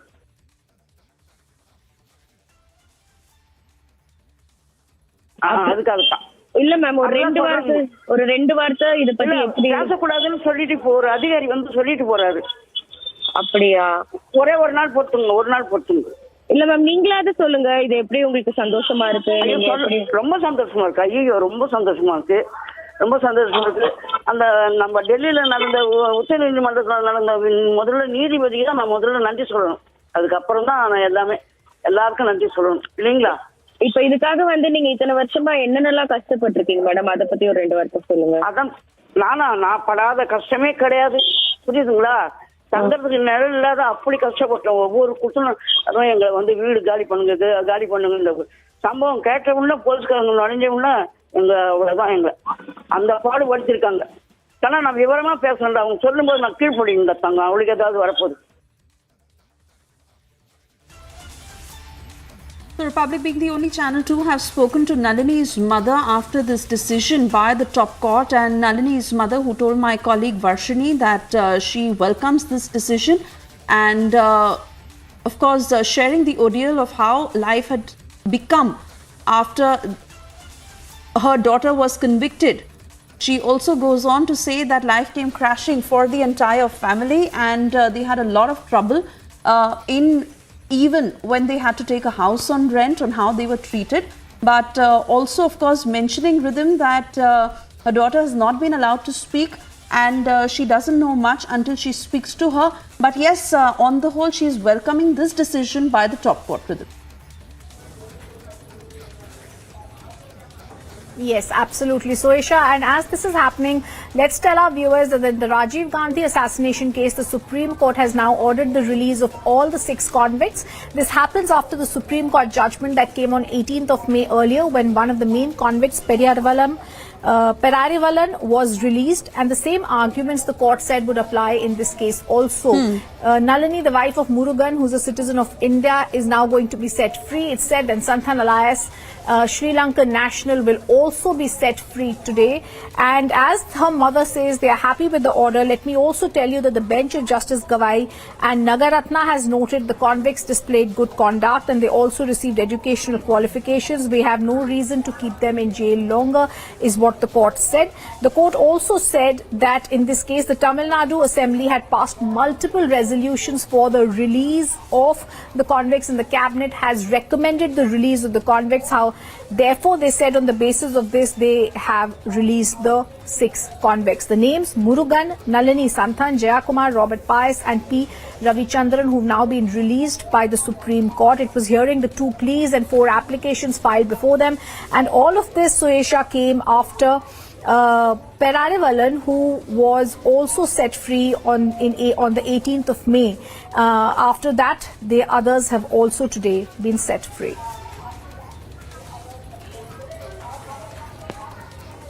Absolutely. And Rhythm, in 2000, when Nalini's sentence was reduced to a life term on the intervention of Sonia Gandhi, in 2008, Priyanka Gandhi Vadra had also met with her in Vellore.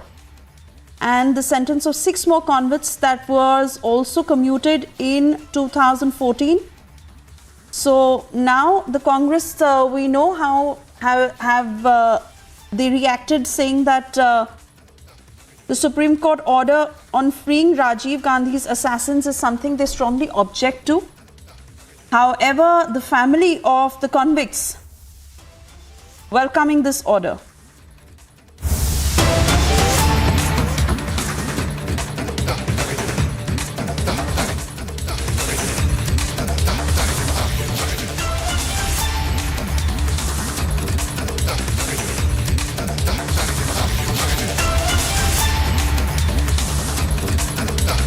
And it is a big Republic impact. Jitendra Avhad has been detained. Republic, in its relentless coverage, has gone on to follow up on every single detail. And the impact of that, you see now, Jitendra Avhad has been detained. The NCP leader who had caused the ruckus in Mumbai, where he had gone on to assault audiences, and many of his supporters, goons so as to say, had stalled the night screening of the movie at the multiplex in Thane. His supporters had also thrashed the audiences when they had gone to watch the film Har Har Mahadev. And now this is the latest impact. Jitendra Avhad has been arrested. The NCP leader who took law into his hands and continued to defend himself You would remember how Devendra Fadnavis, Deputy Chief Minister of Maharashtra, had said that action will be taken against the perpetrators, and people are permitted to register their opposition in a democratic way. But this is not acceptable. And now, Republic, that had relentlessly covered every single detail of this story. You see the impact. Jitendra Avhad has now been detained. He is no longer in power, and he should not have taken the law into his hands, were the reactions that had come in. You would remember that video of the incident where Jitendra Avhad had stalled a movie screening in the middle of the night in Thane, and his supporters had gone on to thrash audiences because they were watching that film. This was at a multiplex in Thane. And now this is the latest that has come in. You would remember how the leader continued damage control and defended himself. I want to bring in Niranjan on the phone line. He's with us. Niranjan, that's a huge Republic impact. This man had taken the law into his hands and went on to defend himself. Not apologetic in the least, but now he has been arrested. What's the latest? Debate as well. We'll show you how we debated it in one window, and on the other window we will tell you how we, how we've been fighting for the arrest of Jitendra Avhad. Now, Jitendra Avhad is a goon, and he's a known political offender, and he's a repeat political offender. And for many years now, Jitendra Avhad has run riots in Mumbai. And in this particular video, you could see that Jitendra Avhad, if you can hear me, I'm also connected here. We're just trying to show you the video. And 3 days back, Republic TV ran the campaign. Yes, I can. Please go ahead. Asking for the arrest of Jitendra Avhad. And Jitendra Avhad has been. And he's also confirmed that he's been detained at a police station. And we were asking for his arrest. You saw those pictures of what happened in the theatre during the screening when people were pulled out, attacked by the goons of Jitendra Avhad. And all of those pictures there, where he also tried to sort of slip in a bit of cash into the hands of those he assaulted. Jitendra Avhad has now been arrested. It's not the first time. Jitendra Avhad and his goons are known in Mumbai for their hooliganism. They are known for creating a reign of terror. A few months back, Jitendra Avhad's goons also beat up a man. Some of those pictures, horrific pictures of how a man was bruised. This was when the Mahavikas Aghadi government was ruling in Maharashtra. Now, Jitendra Avhad, a repeat political offender, was seen on camera. One of those times when you have him on camera while a moviegoer was being beaten up. He stood there and he sort of tried to intervene and also tried to slip in cash. You saw that he tried to slip in cash to these people who are being beaten up by the goons of the NCP. And they were also booked but never arrested. And Jitendra Avhad has just tweeted a few minutes back. I'm just trying to read out his tweet, and he has confirmed that he was called to the police station. There was immense pressure on Devendra Fadnavis and also the Eknath Shinde government, immense pressure asking for the arrest of Jitendra Avhad, because they knew that if they did not arrest Jitendra Avhad, the wrong message would be going out, because Jitendra Avhad is a known, I repeat, a known political goon, a political offender, someone who's also been a minister in the Mahavikas Aghadi government, and he's finally been detained or arrested. We're waiting for the details, but from the details we have, it's just about a matter of time before he's arrested. I'm trying to pick up more details. And let me also tell you that Jitendra Avhad was called to the police station. I'm going to read out his tweets. He put out a few tweets. Yes. And